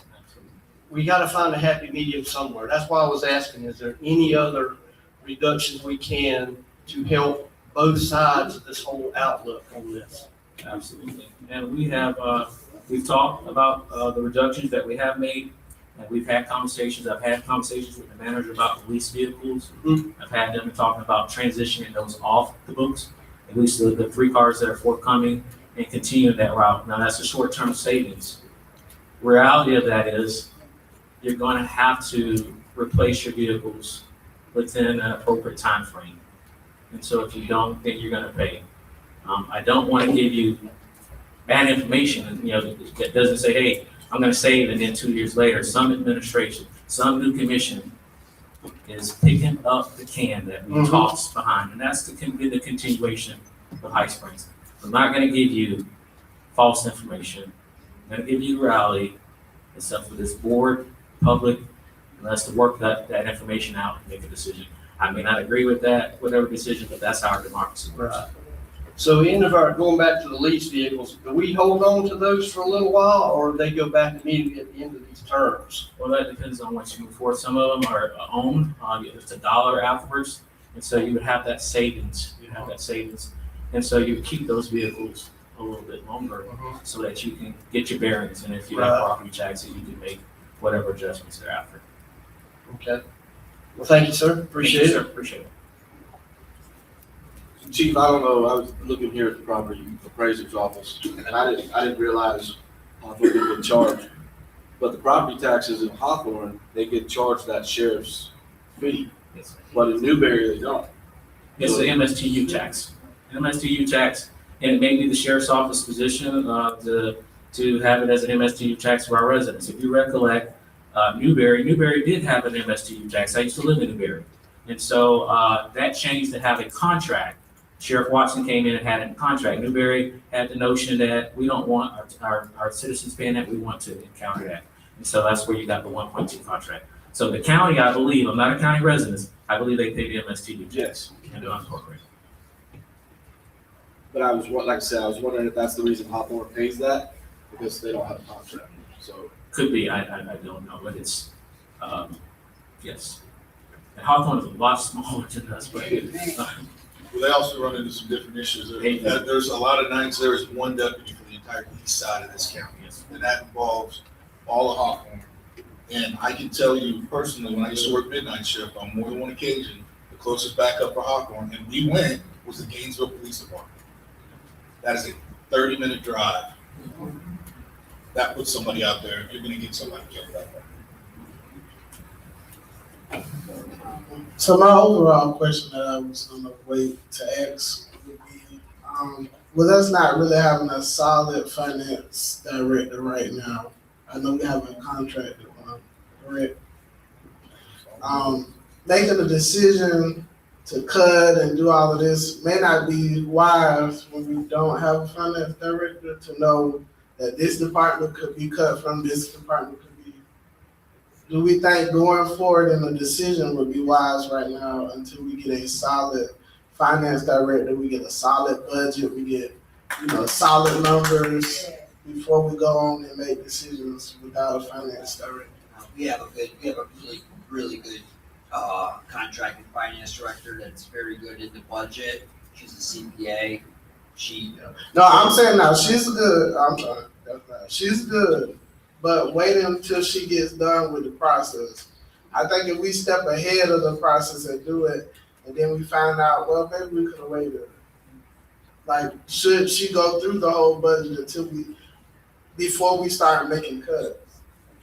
We need to know, again, we're coming into the budget, and this is why we're talking about it now, because we need to know what levels we're funding the city at, so we can lower that transfer out of the general fund. That's what it comes down to. So anything that you cut, we know what the cuts will be. We've gone through, we even took it for, I don't know, I don't wanna call anybody out here. We're gonna cut a sergeant, and we know we're gonna cut Sergeant Higginbottom. Okay, I got you. We went into our payroll software and found out exactly what, Sergeant Higginbottom's not one of them, but how much do we pay Sergeant Higginbottom in salary, benefits, and everything? So we know if we make these cuts, we know exactly how much money is coming out of that general fund transfer.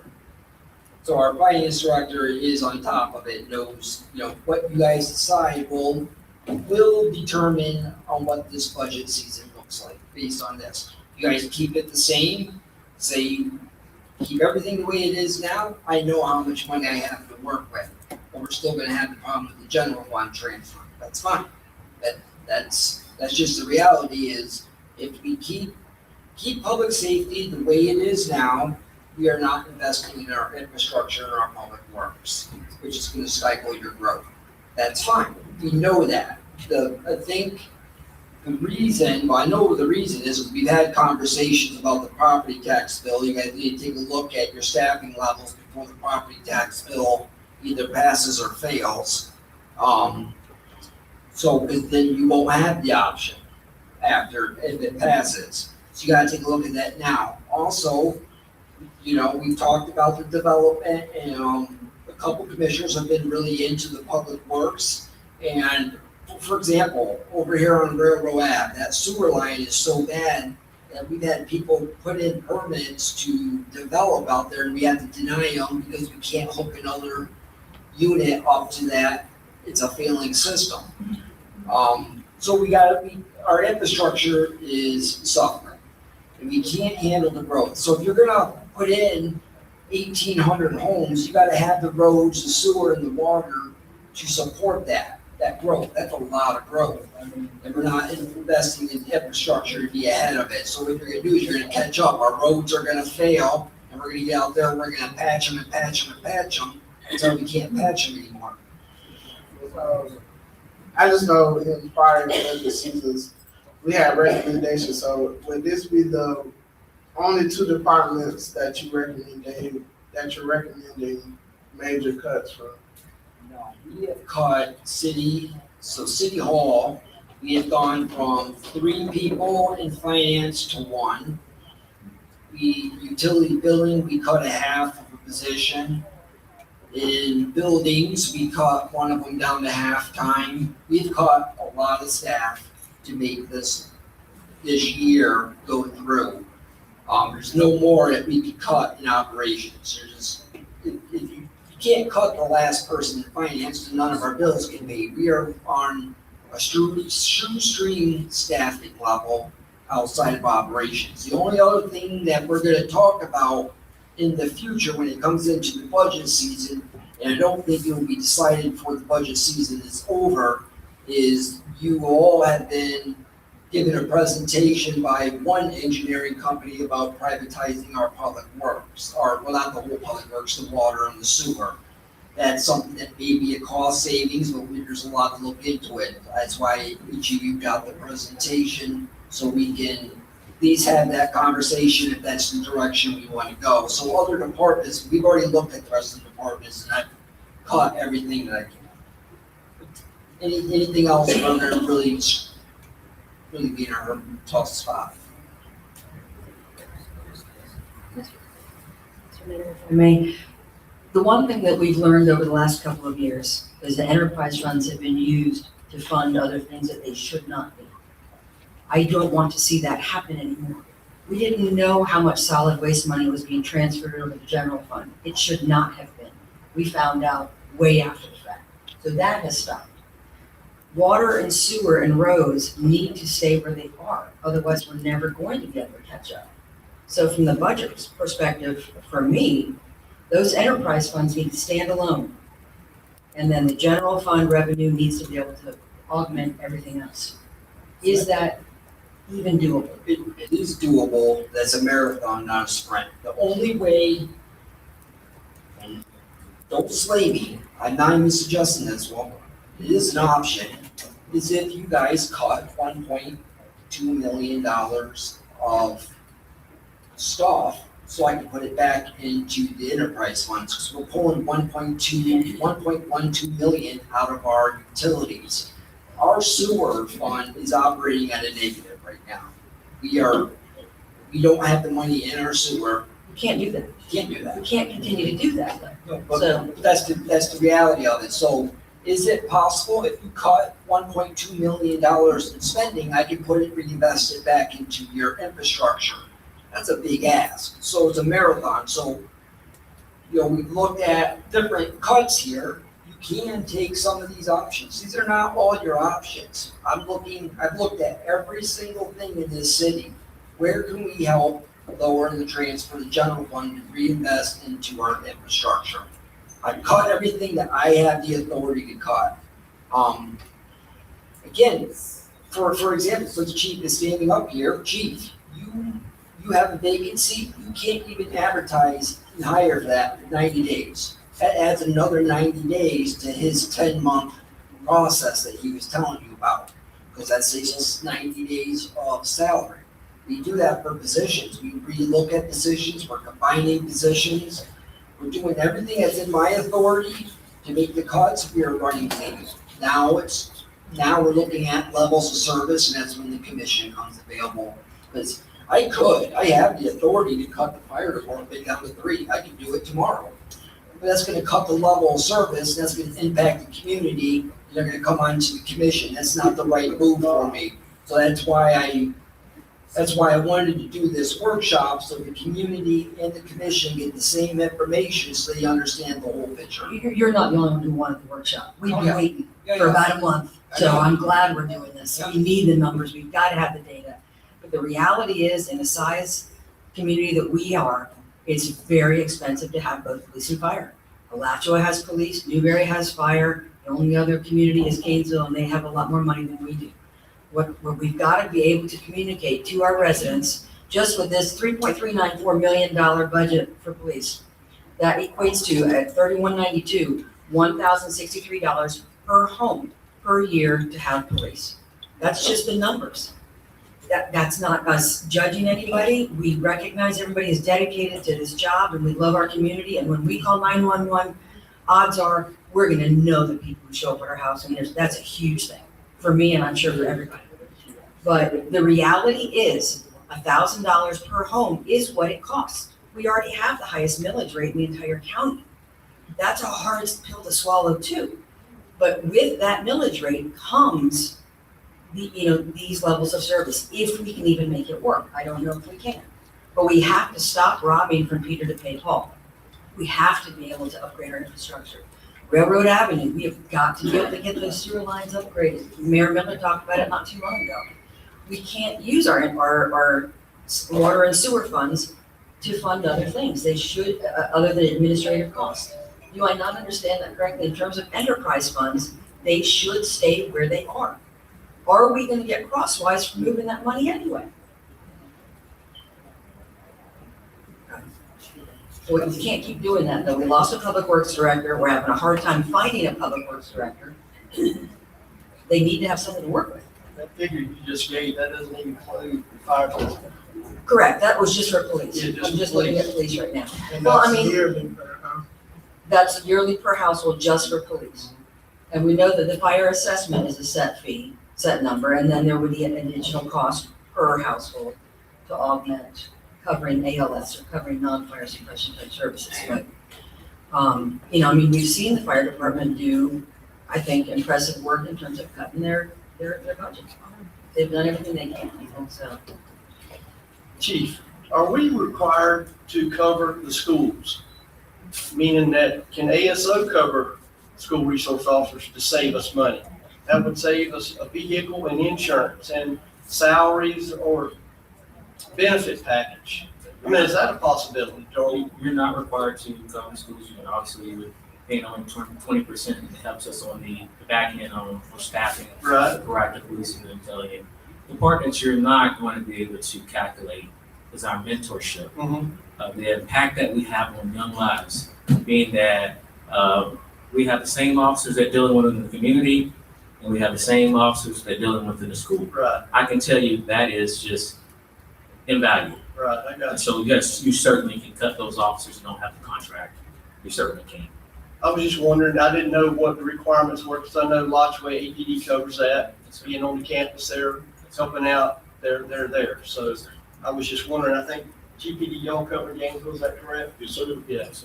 So, I think our schools are so important. I go up there, I'm a part of SAC.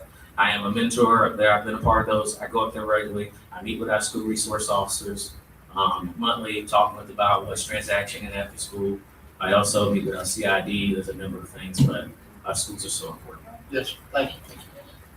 Chief, you got it pretty tough up there. Chief Peters, you got it pretty easy. Good Lord. I'm a cop. So let me just call it out with what it is. It's, Manager Marshall, you said we need to save 1.2, right? What are we paying out to the fire department every year? I'm sorry, what was your question? What are we paying out to the fire department from the general fund every year? 1.2. You mean out of general fund? Yep. 1.2. I got it right here, it's 1.121711. So 1.121711. if we're really talking about what we're going to cut, we need to look at where the services most affect our citizens. And until we hear from the county as to what they can do, we heard about what the sheriff's office can do, and will do, and what it will cost. Until we hear from the county fire as to what they would do in the same scenario, we really have one-sided information that cannot make that decision. And then we still have not heard from the citizens yet, because I have a feeling we're gonna have a bunch of people get up here and say, I don't care if you raise it or not, I wanna keep what I've got because I enjoy it and I appreciate it. So I think that's more important than trying to figure out what we're gonna do or laying bask over numbers right now. I think it's time to hear from people. Yeah, I just want to make sure that they know if we want to stop the cleanup, we're talking about $1,600 more a year to stop the cleanup. For every citizen. I think they're well aware at this point it's gonna be. Well, it's not gonna be $1,600 more. Our budget, police budget went up, what, $400,000 last year, this year? I think that's what we budgeted, right?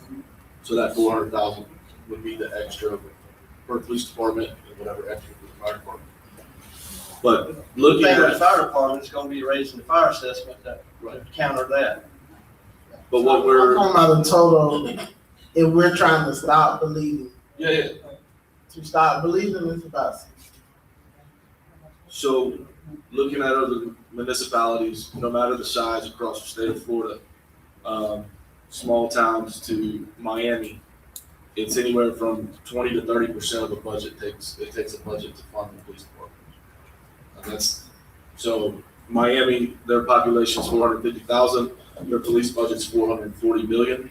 It's 25% of their budget. So that's, again, across the board. Tampa's 30% of their budget's their police, Orlando's 30%. So roughly, that gives you an idea, 25 to 30% of a budget funds the police department. And Commissioner White, you made the comment about Gainesville, and I agree, I've said it. We're the only other municipality that does it. Gainesville is one up on us because they have more utilities to be able to charge their citizens for. So it is difficult because no matter what the decision is, there's going to be a financial burden that increases on the citizens of high school.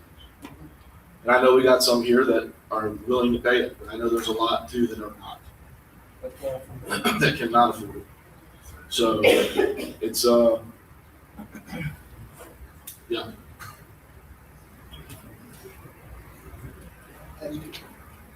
And then maybe you say that to about 1,600. So 1,600 is not even cap. Because that might work for 2027, but 2028 is probably gonna be 1,650. In 2029, it's gonna be 1,700, so it's not even, it's still gonna be going up. Would you say our, covering our first responders is 50% of our budget, 52%? Marshall, what do you have a comment on that? I think police costs 42%, is that right, Chief? 40, That's so we pay 42% of our general fund goes to police, and then 21.5% goes to fire. So you got about 64% of your general fund goes to public safety. If I may, Mr. Mayor, I wanted to add on that I went back and looked at our historical uses of our budget from 2001. I just wanted to see what we're doing. And so when we look back, because we policing costs, when Commissioner Bloodworth's father was Public Works Director and Chief Wolf, which were very good men, that they represented about, police public safety represented about 30 to 35% of our budget. And so it was just kind of an eye-opening to see, even back then, the percentages of our budget for public safety. Chief. We're gonna allow the citizens to comment at this time. We ask that everyone please limit your comments to 3 minutes. And please be respectful. We understand that everybody have different opinions, but please keep your comments respectful and courteous to others. Thank you.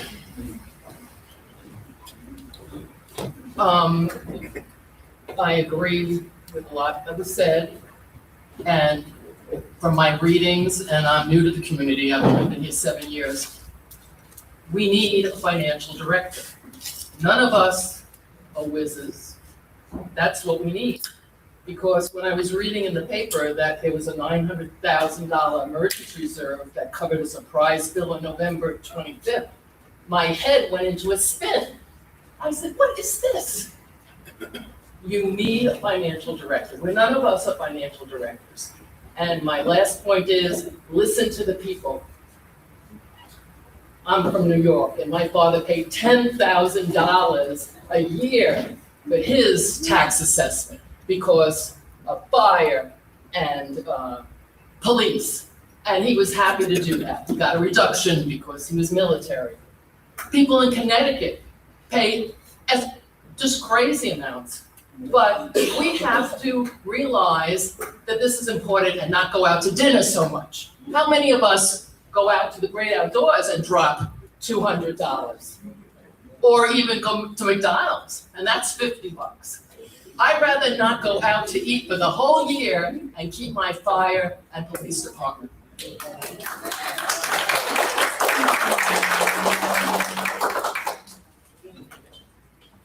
Well, I think y'all know who I am. Didn't I just rate you out of the budget? I have to say, first and foremost, in this whole situation, we must give praise to God.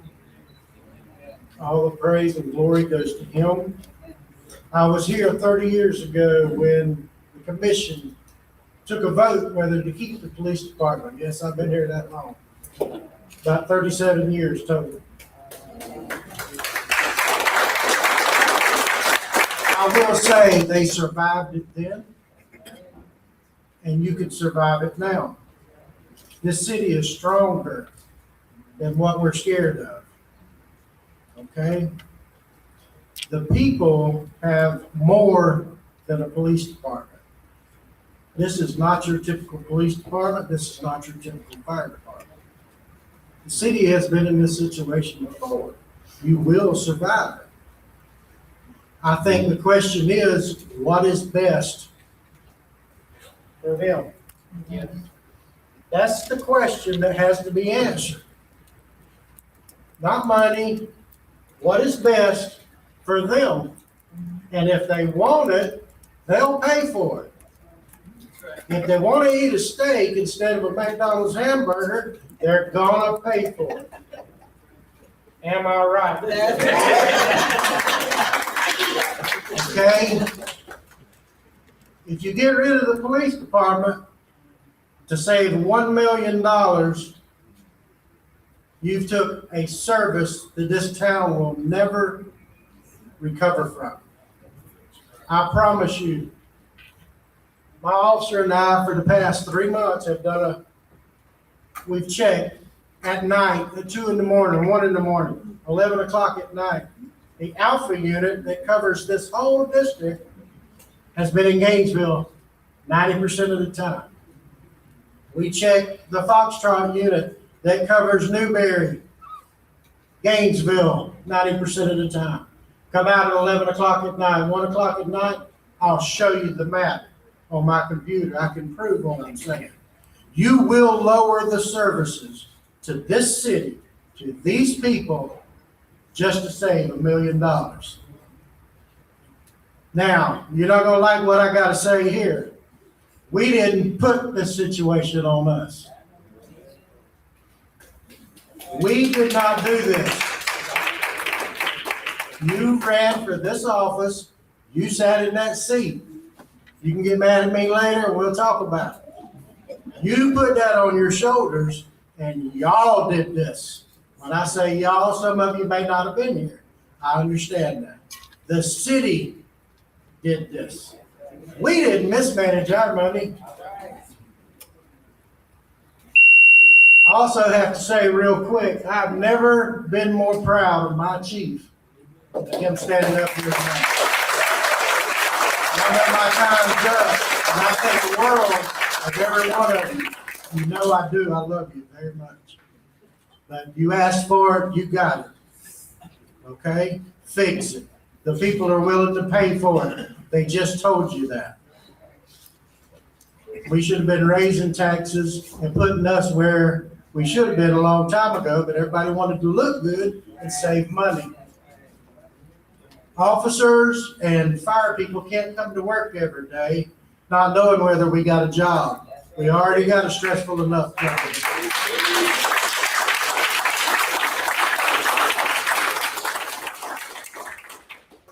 How would you feel if you didn't know if tomorrow you were going to have a job? And if I know every one of you want to make cuts, I admire that. That is a great thing. But I have never read anything except the charter that can be changed that says we have to have 5 on the commission. We can do it with 3. So if you want to start cutting, I'm sorry, I love each and every one of you, but I had to say that.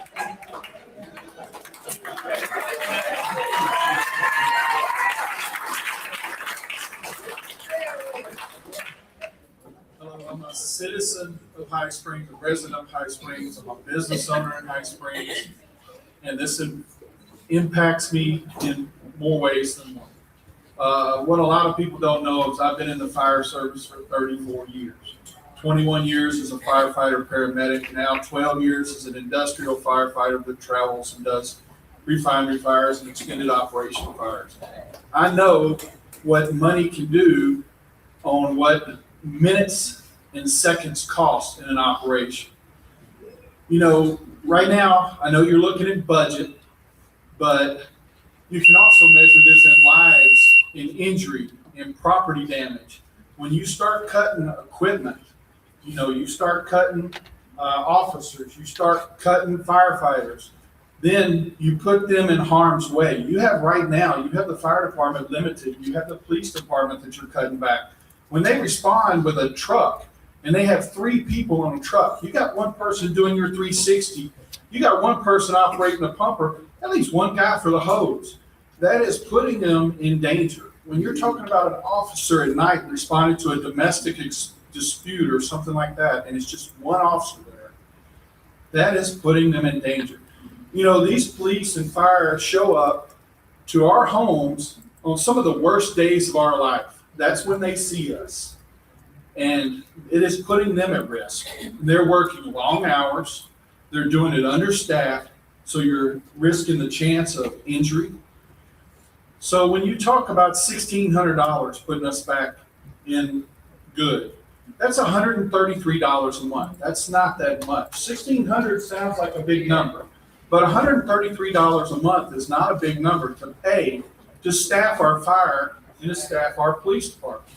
Fire department right now, you were talking about equipment and maybe cutting down equipment. There is about a 4-year lead time right now, if you go order a fire truck right now, because of COVID, getting this equipment, and that means you pay for it now, and you don't get it for 4 years. So you don't want to give up anything. You know, I know that y'all talked about these officers that drive their police car home. Okay, when they drive this police car home, we're so understaffed. If they get called in, well, that is their office right there. They have all their equipment. Their car is a tool.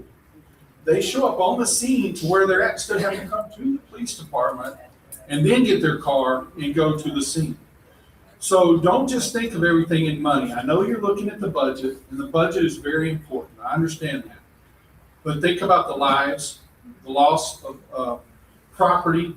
Think about the whole picture before you start cutting our services. We have some very dedicated, and thank you for Chief Shepard and Chief Peters. Thank y'all.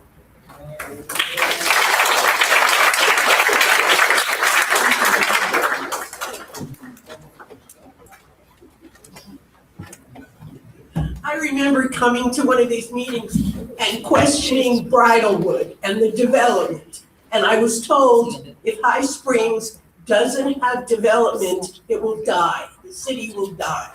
Well, what money are we getting from this development other than having to spend money on more infrastructure to feed them, to give them sewers and everything else? Why is that happening? The impact fees or anything, is that gonna help us in any way with our budget? Or is Bridalwood and their 1,500 or whatever homes gonna cost the city more money? And it was supposed to be a great thing for the city. I would like to have an answer to that.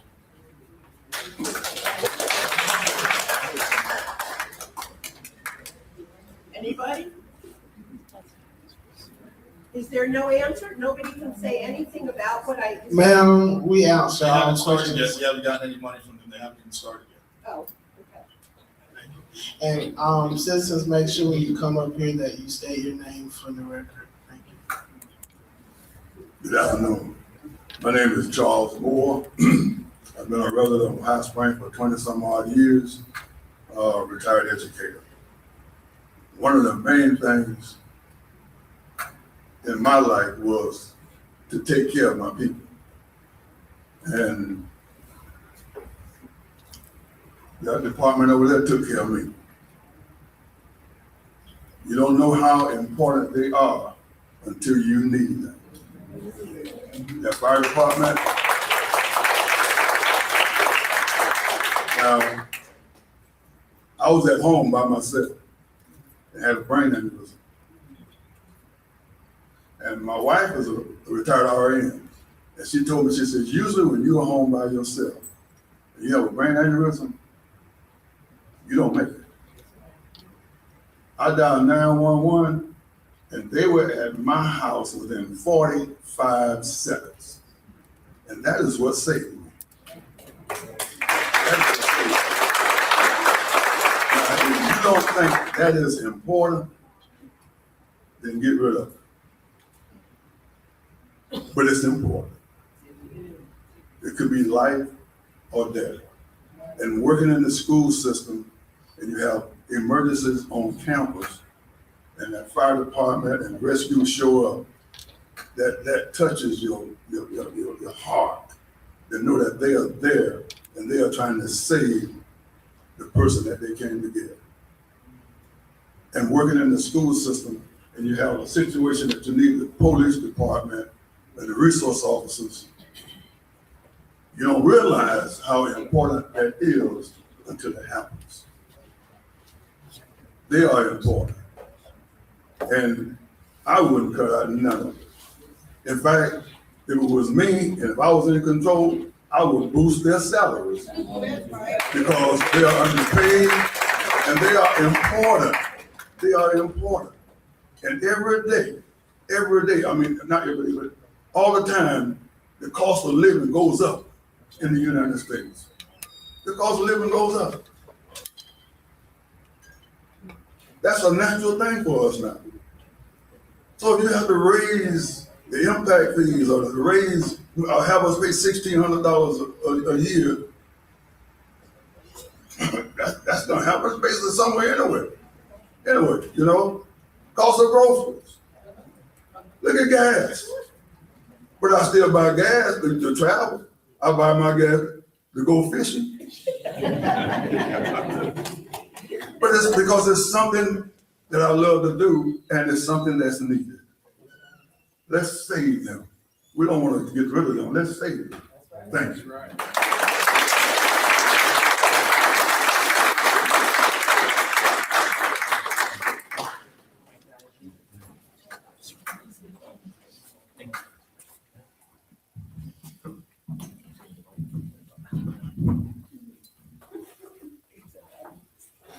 There was a time when I had a loud mouth. I can stand at one end of Santa Fe on the D-Wing and scream all the way down to the auditorium. But I am glad that we have these guys. Hey, I'm glad for the fire chief.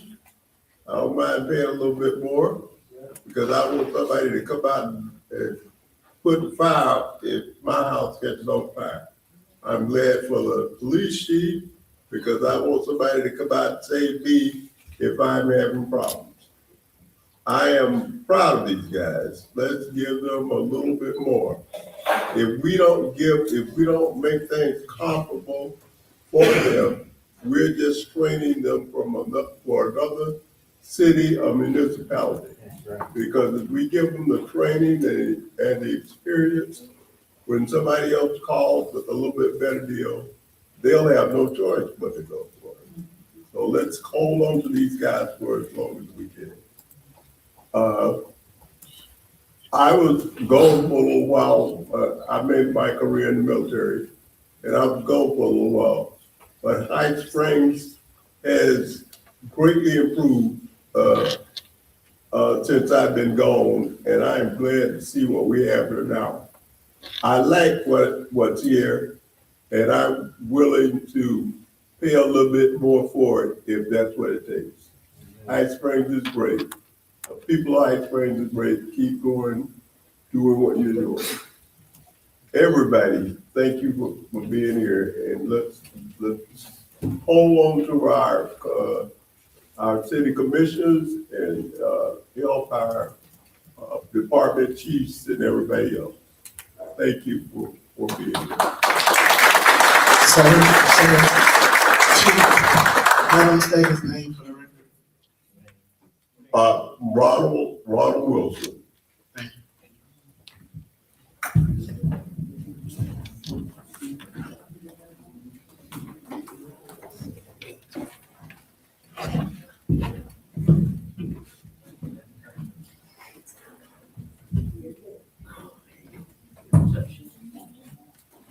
So my name is Rebecca Burns for the record, and I have been fighting Bridlewood, but I want to say this about our fire department and the police department. I have had the police called on me. I've never called them, but they were called on me. I've had a rabid raccoon bite me, and my fire department helped me, and they got the animal control out there to find the raccoon, to make sure it was positive. And I just want to say that the people that called on me don't even live in this county. They're from out of county. So I would floor something like, or chair, creative financing. When somebody from out of this county calls to complain on somebody who lives in this county, and it's a frivolous call, and it ties up our police officers, and there's 4 units out there with a canine, they should be charged, okay? So let's get creative about how you can earn some more money and stop the frivolous calls. And so I just want to say I really appreciate you guys. I appreciate the fire department, and I'm glad they caught the raccoon.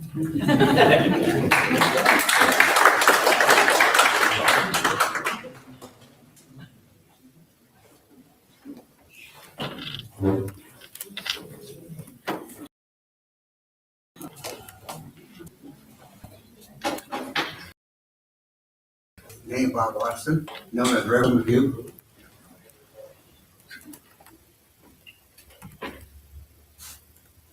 This has to do with the fire department and the police department, what I'm about to say. last August, I had to call 911. My daughter had a heart attack. This staff over here, both the fire department, police department, perform CPR. I don't know which guy said to me, he said, do you want us to continue or not? Not after the fact, she had already passed. But being a father, I wanted to see everything that could have been done in my mind. And they performed some more. Obviously, it wasn't gonna do any good. Is this worth money? Hell no, it's not money. It's because they care. And what kind of a price tag do you put on these guys, men and women of the fire and the police department, that care for our citizens of High Springs? And as a father, I really appreciated that, and what they did. And you're talking about maybe taking it away. Taking it away. Because it's about money. Not everything is money, folks. A life is not money. Like I said, they did the best they could to try to save. And they were great, both the fire and the police department. And I really, to this day, appreciate it. So when I hear all this stuff about money, money, money, not to mention some money has been lost and no one knows where it's at. And they really to point fingers, past and present commissioners. I think, and you can throw eggs at me if you want, I think what we need sitting up here are people who are qualified. We had commissioners before that were qualified. We have some now that aren't. I'm sorry to say that. People vote for them because it's known as the good old boy day. Vote for me and I won't let anything happen to you. I'll take care of you. Back in the 1860s, read the history. Those days are gone, folks, gone. The good old boy days are gone. It's not about money. Thank you.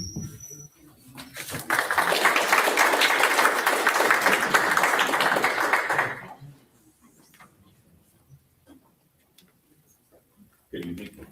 My name is John Malay, and my background is in molecular sciences. And in that field, we do a lot of extrapolations. Extrapolations are when you have the end result and you work backwards to find out what the problem was. I am a business owner who has invested more than $1 million into restoring historic property and building a business in High Springs. I care deeply about this city, its future, its historic downtown, and the trust that residents and business owners place in local government. I'm speaking tonight because after reviewing public records, audit correspondence, CRA documents, JLAC notices, internal emails, procurement records, and financial communications, I've become deeply concerned about what appears to be a long pattern of delayed reporting, financial mismanagement, and a lack of transparency, and possible suppression of information from both the public and the CRA board. The records show that city leadership knew about CRA reporting requirements and financial compliance obligations years ago. As early as March 2023, Assistant CRA Manager Amy Bohannon circulated a statutory CRA reporting requirement, including annual audits, annual financial reporting, public posting requirements, and state deadlines required under Florida law. By December of 2023, the Joint Legislative Accounting Auditing Committee had already identified the city of High Springs as delinquent on required financial reporting. This was not a sudden issue that was discovered in 2026.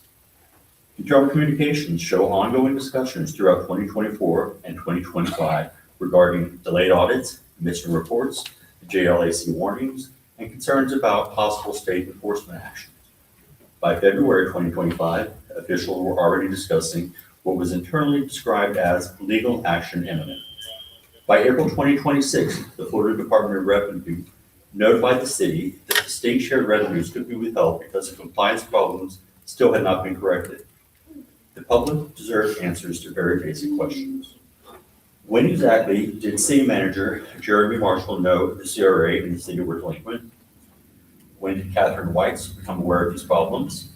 What actions were taken once leadership knew? What was communicated to the CRA board and the public? And equally important, what was not communicated? The records raised troubling concerns about whether important information was delayed, minimized, or intentionally kept from public discussion. Emails show Amy Bohannon repeatedly asking questions, requesting records, requesting CRA bank statements, trying to understand expenditures, and attempting to move redevelopment matters forward. One city email specifically stated that Amy did not feel comfortable placing an item on the CRA agenda unless directed to do so by Jeremy Marshall. The public should also be concerned about transparency. That's your time. 3 minutes already.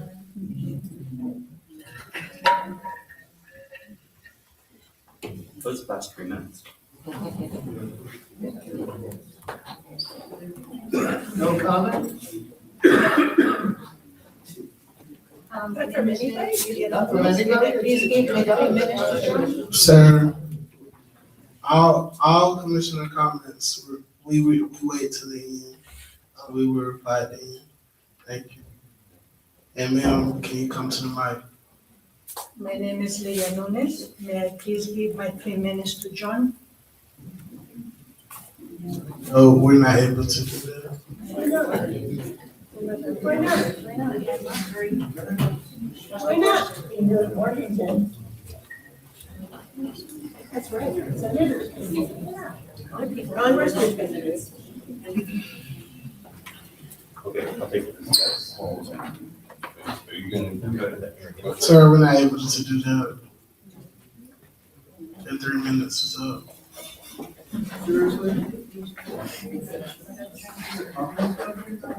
Sir, you can't talk. Wow. Another person. I'm gonna wait till everybody else is done before I start talking. My name is George Tatum. I'm coming here as a citizen. I'm gonna put some facts out there that are on the internet everywhere, as far as the fire department is concerned. I wish I had more stats that I could give for the police department because I love them just as much as I love our firefighters. January 2025, 168 calls. January 2026, 163 calls. February 2025, 148 calls. February 2026, 158 calls. Our budget was cut because we weren't going to have as many calls that they said we were going to. There's been no negotiations or saying, hey, here's the facts that you guys cut our budget, but we're still running as many calls. April 2026, one weekend, 26 calls. 26 calls that we were running in our city, in the county, with our fire department, our police department. Why are we not going back to them saying, hey, you cut our budget, but we haven't lost the calls that we said we were going to, or that you thought we were going to? Now, from what I understand, the chief is retiring or announced his retirement. So what is that going to do for negotiation? Now we're going to be back at square one with someone new to fight for something that we should have been getting this whole time anyway. I don't believe that we have fully looked at other departments, and Mr. Marshall, I'll talk to you specifically about this in private for specifics. But we have vehicles that are being used by individuals to go with their family, to go shopping with, and things of that nature. Again, I will talk to you personally because it's something that you need to handle. But, and this isn't police, this isn't fire, this is other services that, why are they using their vehicles for personal, let alone other? And as far as the commission is concerned, I'm sorry, some of you, I don't believe are in this for a overall picture. I think some of you have an agenda. You're supposed to be a biased or unbiased board looking out for the citizens, and some of you are already have a very biased opinion about who needs to be here and who doesn't. And I'll leave it at that.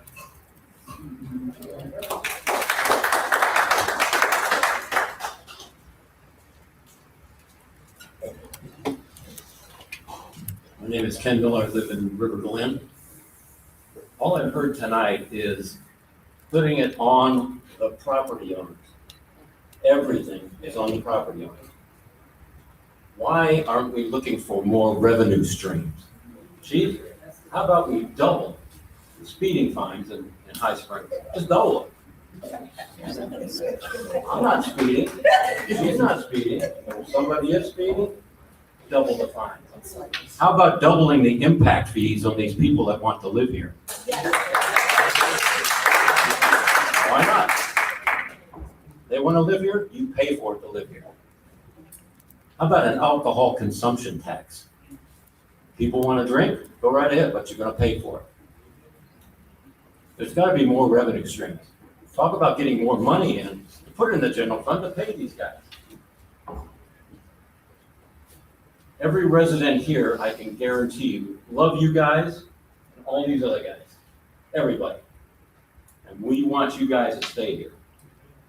Find more ways to make money and put it in the general fund and pay these guys.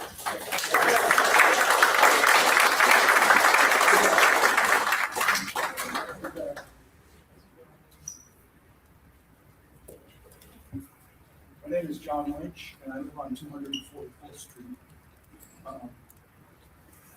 I'm an ex-captain from Oakland. I've been 20 years. You lower the microphone just a little bit. Yeah, sure. Is that better? Okay. Thank you. All I gotta say is it's not about money, it's about minutes, lives, and it's not gonna be their fault. Okay? Thank you.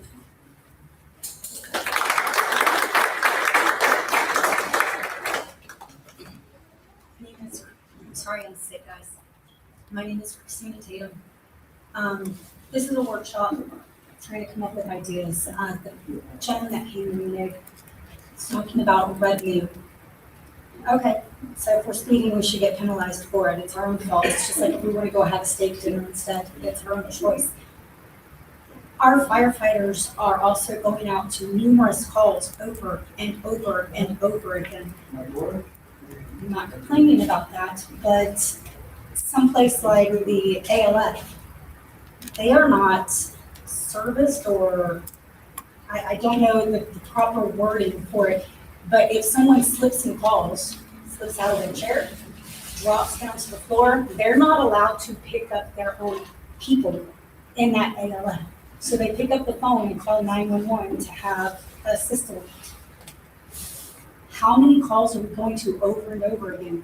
Why is that happening? That just to have someone have the lift assist to get back in bed, to get back in the wheelchair, that they're calling the fire department to do it? Why do they not have staff that can handle that on their own? Because they don't want to pay an RN to be there. They have the LPNs, they have the CNAs that are there and stuff. They're saving their money by sending them out instead. So either they need to get better staffed and pay for it, or let us charge them for all these excess calls that are repetitive calls.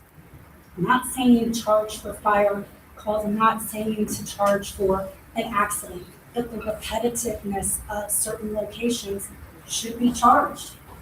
If it is a homeowner that has a constant lift assist kind of thing, why are we not charging? We don't have to charge the homeowners, but what about Medicare? What about Medicaid? What about the health insurance? Charge them. If they pay it, great. At least that's some type of revenue that's coming in. Not putting it on their backs, but at least it's something that's coming in. It's just, we got to start thinking out of the box for revenue. Plain and simple. Thank you.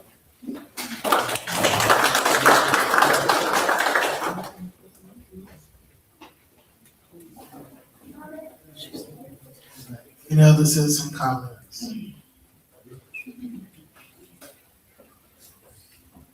How are we doing? One night. My name's Jordan. I did not come up here planning to speak, so cut me a little bit of slack while I just kind of pull out some data I wanted to share with everybody.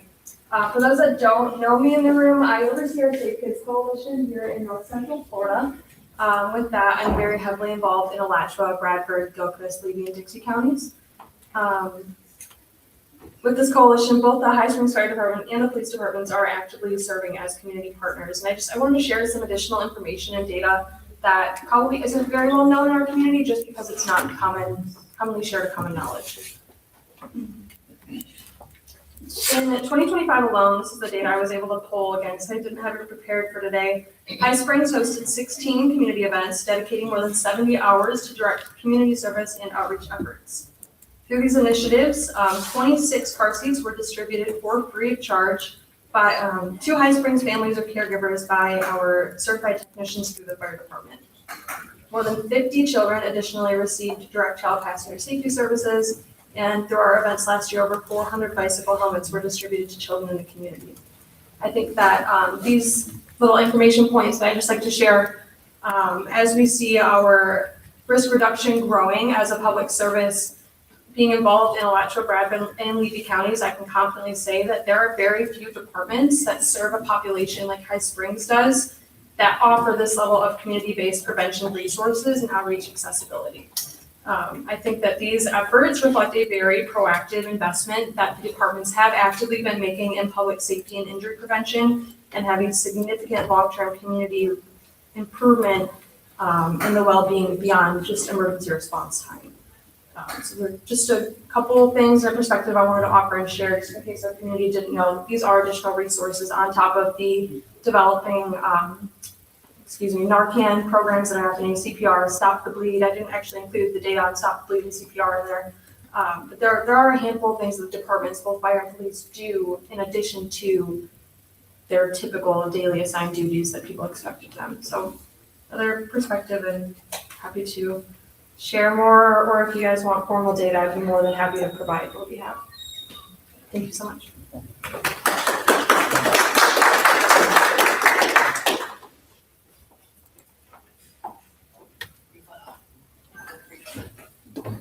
Hello, I'm Reva Huey. I'm a business owner and also a homeowner here in the city of High Springs.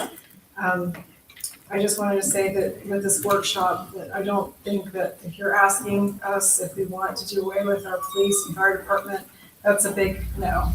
Or I think it should be taken off the table. I think that we have a very unique town. As a business owner, I can tell you that we have the police come in and they talk to us and know them by name. I had to call 911 and the fire department showed up before and they're there in minutes. I don't know that if you did away with these folks, we could ever get that back again. And it's part of the charm of this town to have these folks here. So as a citizen here, and I'm a voter as well, I really feel like it should be just taken off the table. I think if two of the other folks, what their statements were, let's find another way to have some revenue. Let's charge the folks who are speeding a little bit more maybe.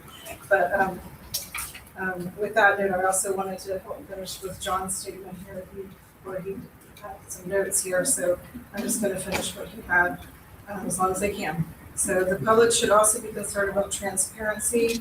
Important CRA documents reportedly disappear from public access. Meeting videos have not been uploaded for months. Procurement disputes have escalated into litigation. Hold demands requiring preservation of emails, text notes, scoring documents, calendars, and communications. Many residents are aware that the city's financial reserves were significantly impacted by what has been described publicly as a surprise public works invoice of approximately $1 million. Based on the records I reviewed, there absolutely were communications showing concern about unexplained invoices, missing accounting entries, purchase orders, and expenditures that staff themselves could not reconcile. Residents were asked to accept a mileage rate increase that was specifically presented as necessary to support fire and police services. Before any decisions are made involving fire or police services, the public deserves a full explanation of the following. What specifically caused the current financial situation? How prior tax increases were allocated and spent? What alternatives have been evaluated before considering reductions to essential services? Why require reports and audits continue to be delayed? Why transparency appears to have broken down? And whether important information was intentionally withheld from the CRA board or the public. In closing, I do not want tonight's comments to disappear into silence without action. Therefore, I am formally requesting that the following items be placed on the agenda for the next commissioner CRA meetings for full public discussion. Number one, a complete public timeline of all CRA and city audit delinquencies, JLAC notices, state compliance issues, and enforcement communications. Thank you very much.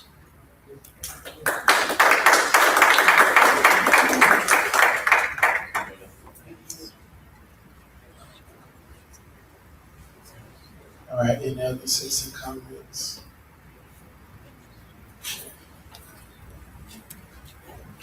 I have, I think it's more of a question than a comment.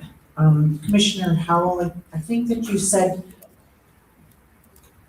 that is that better? That other cities, their budgets for, to fund the police were 20 to 30% of their, okay, and that's consistent then with what our fire department is currently getting.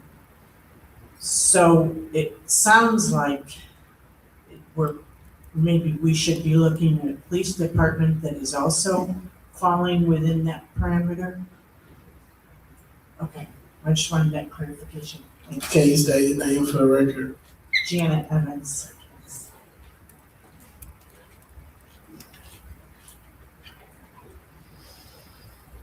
All right, any other citizen comments? All right, Commissioner response. I have a question. I don't know if Chief can answer this. We don't have an attorney here, but in terms of added revenue potential, what can we legally do? I mean, an alcohol consumption tax. I don't know that we as a municipality have the ability to pass taxes locally. I think we can do it at the county level, I believe. Okay. Yeah, what is in terms of, speeding ticket? What legally are we able to do? Speeding tickets, we can't, that is statutorily, incorrect, and me personally, I don't believe in profiting by policing. I think it's education and fines and things of that nature.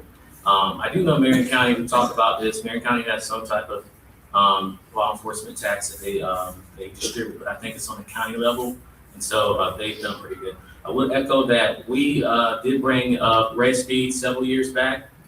Red speed is for safety in our schools, and we led that because you're small, it doesn't mean you can't be mighty. And so we were second in the state to move forth with that, and other agencies have followed along with that. But the most important part of that is that we had a reduction of 99% of speeding in our school zone. But the secondary part of that we have profited in terms of revenue, because statutorily it has paid $10,000 to $15,000 for our school crossing guard. A few years ago, we wanted to keep our millage rate low, and so we took a repeated process about $35,000 that goes to reduce our dependence on the general fund. And so that comes out of Red Speed, where it pays for equipment, it pays for training and things of that nature. And it's still a savings into that account that is still profiting in terms of for new additional things. So we have led in terms of trying to provide revenue and safety to our community. Chief, if I could follow, the Red Speed camera, that revenue stream, that has to be kept separate and only spent on safety. Yes. Right, I mean, it's pretty. Safety, training, equipment, but Okay. in reality, it's reducing our general funds. Mm-hmm. So, if the police department, and we pay for training, we're paying for our equipment, our uniforms. That is recycled and taken from our general from that perspective. Chief Peters, in terms of what Ms. Tatum said for a repeat, for a lift assist, like she said, is there a legal mechanism by which we could recoup that from Medicare? I would have to look into that, but I also want to preface this with, when I first came here, part of my duties was going to be fire inspections. Fire inspections have not happened in the city for years. We have now started to do fire inspections on our commercial properties. We need to look at our fees that we charge for fire inspections. That is a revenue source. We can do that. What it does too is it makes those buildings downtown safer, for the business owners, for the people that are in and out of those stores. It makes everything safer. So if we can continue to move forward with our fire inspection program, where it wouldn't be a real significant increase at first, because at first we would want to make sure that we were educating our business owners as to what they need to have in place. We wouldn't start charging those fees until we gave them the opportunity to get their buildings in code compliance. Once we did that, we would do annual fire inspections. So annual fire inspections would be part of their business license renewal. That would keep them safe, make sure that everything is done well, and then we would charge a fee for that annually. So we can certainly start to do that. We've already started to do that. Right now, we're doing new construction, and we're doing a lot of business licenses. When people get their business license, they're charged an inspection fee. We go out and do a fire inspection for them, and we take care of it. Food trucks are the same. So we do have a couple of other ways we can generate revenue, but I would definitely look into the other option for you. Chief, could we add, I know there's several Airbnbs in the city, could we mandate that as well? Yeah. Annual fire inspection? They should be inspected annually because they're housing people in those houses. We've come a long way since we started doing our inspections, and the county really did help when they were doing inspections before I got here. So they were able to help us with like our daycares, getting them up to code and everything else. And we are really starting to move in the right direction. We're getting some really good momentum. You can ask Alan in the building department. I'm doing plans reviews and things like that for them. We're working together as a team to make sure that the new construction is being done properly and everything's being handled. So that is a revenue source. That is one of the things we are proactively trying to accomplish, and we don't know where it would go from there, but we definitely need to look at our fees because our fees are antiquated. I think they're from 2012 or something like that.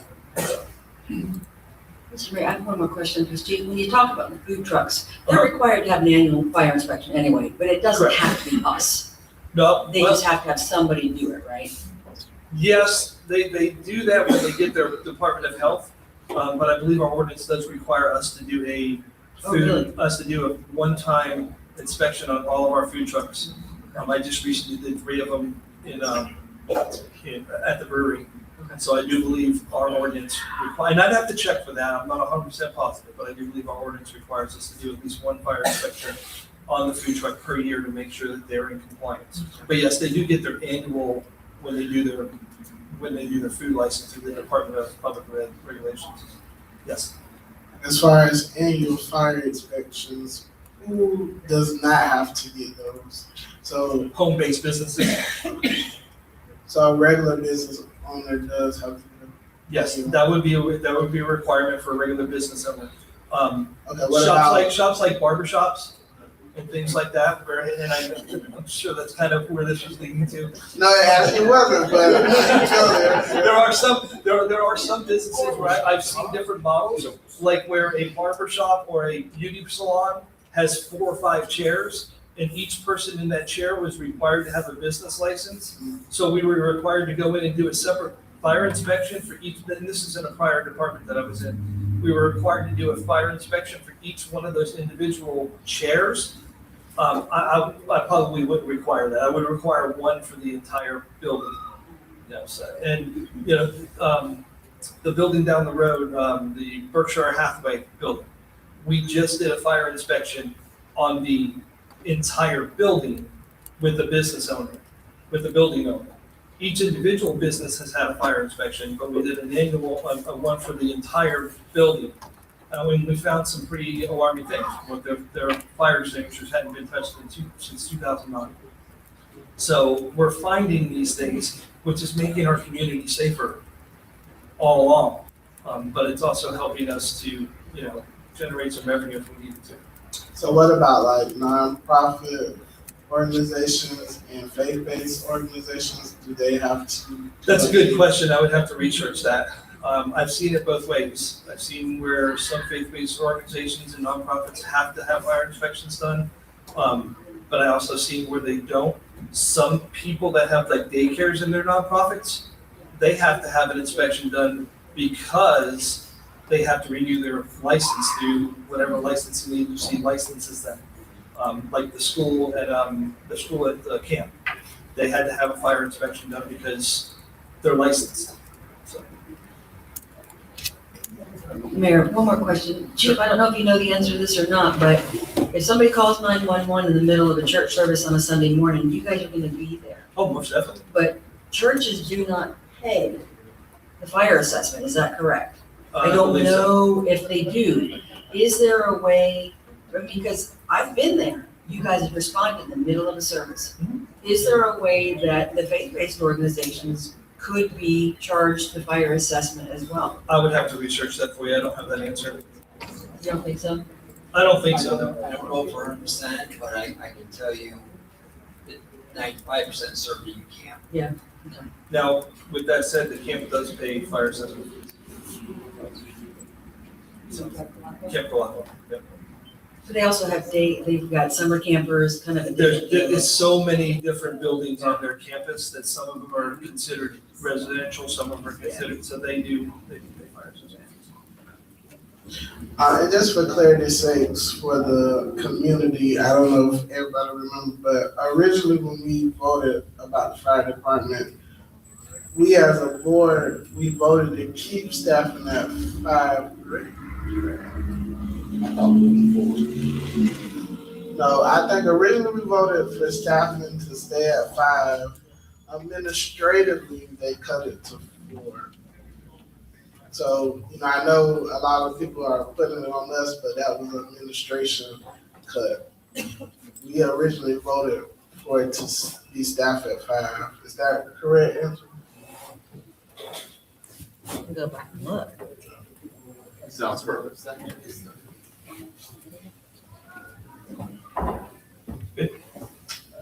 Thank you.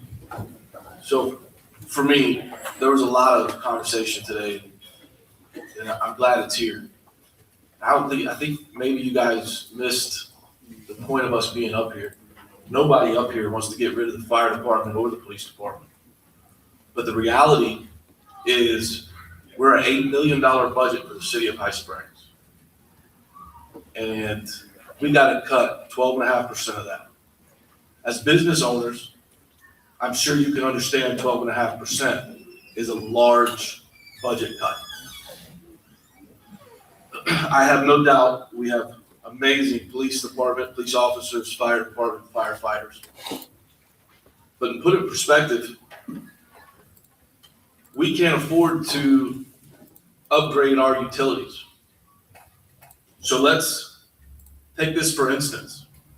You cut the fire department, you cut the police department, and you cut wastewater. And when that toilet starts backing up, you tell me which one you're gonna call about first. That's a reality.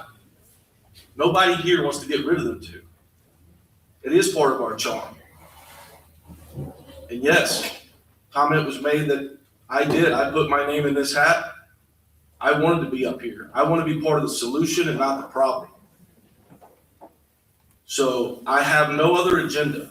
I love these workshops. I hear everything you guys say. But when there's comments out there about mismanagement of funds and all these kind of things, I don't understand where that's coming from. The budgets are online. Who in here has looked up the budget? It's right there. Do some research yourselves. Understand where we are. This isn't taken lightly.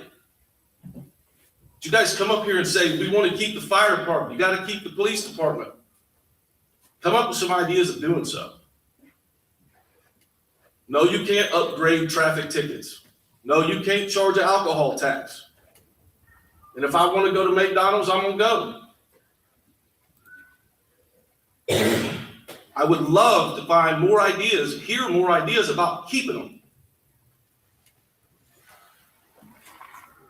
That's all. Any other commissioner comments? Yeah, I want to tack on to what you said, Commissioner Howell. I grew up in this town.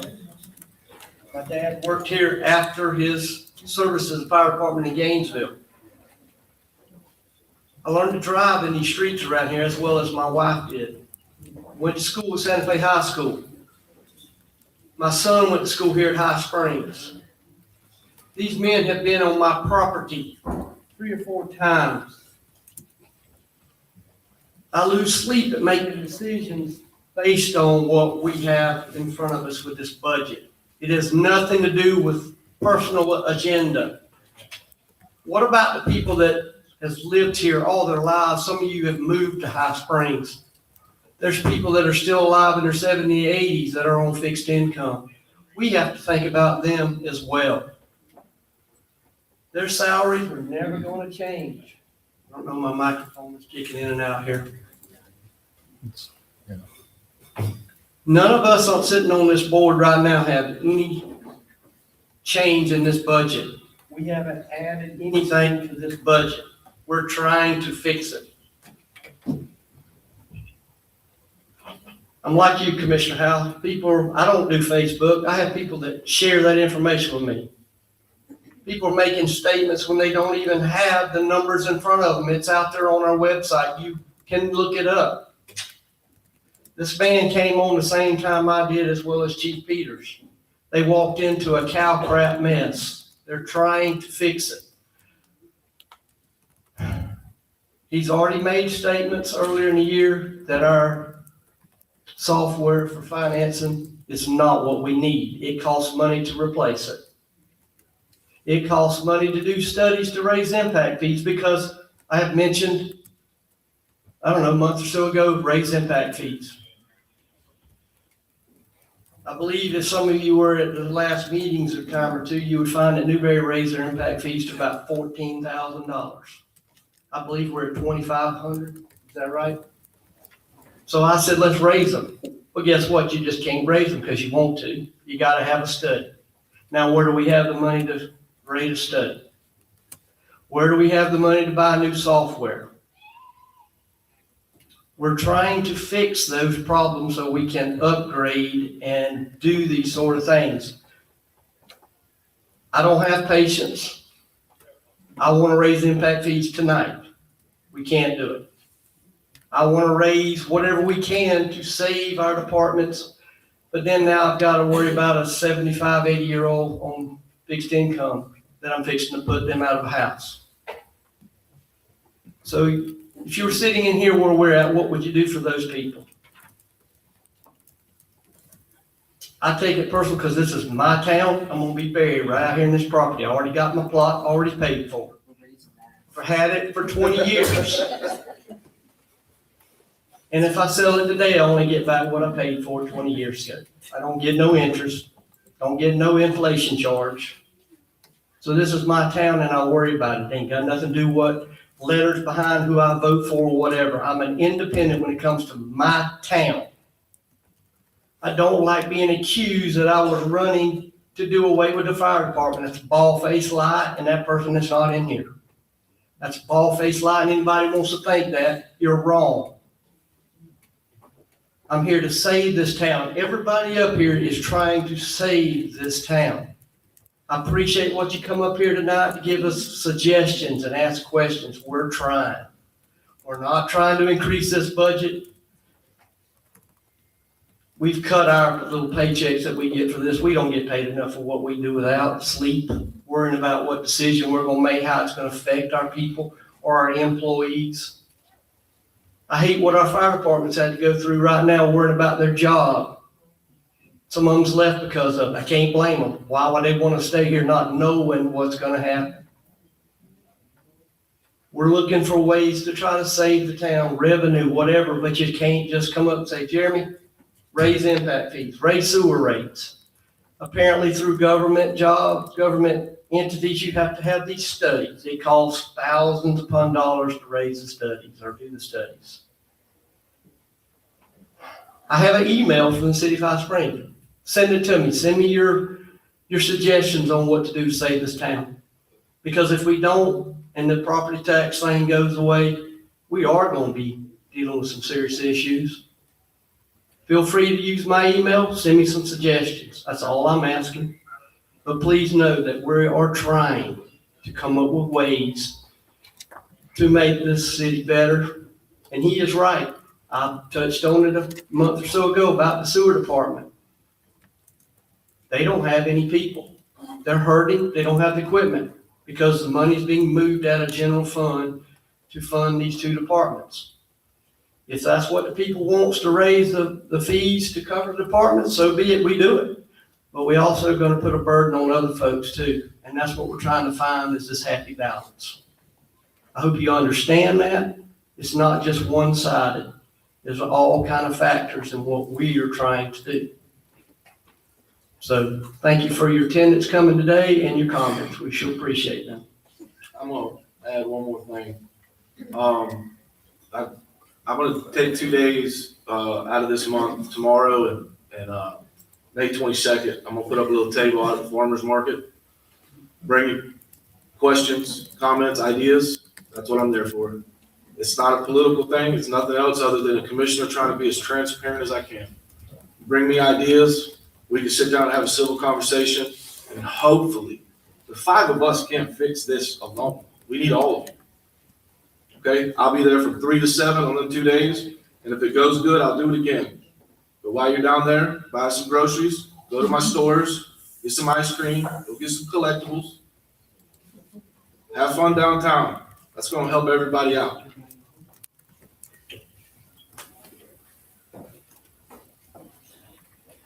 Mr. Mayor, before you close this, I want to remind the commission that next Thursday is the joint meeting with the county, talking with the county about the fire and the police. They did not want to send representatives. They wanted you guys to get your information here. However, questions that you have about what would the county provide, what would their services look like as far as those options, they will be here at the joint meeting.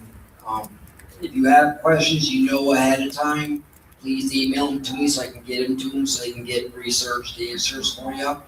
And that's all I have. And I just want to say this before we close out. I want to answer your question, Mr. John. So prior to our city manager even being here, our audit report was already late. It was already years behind. When I first sat on the board as a commissioner, that was what I addressed day one as a commissioner, that our audit is way behind. So that issue had already been occurring before our city manager that we have now. So I just wanted to answer that part of your question. I know the other part wasn't directed to me, but I wanted to answer that part of your question. Any other commissioner comments? All right, entertain a motion to adjourn.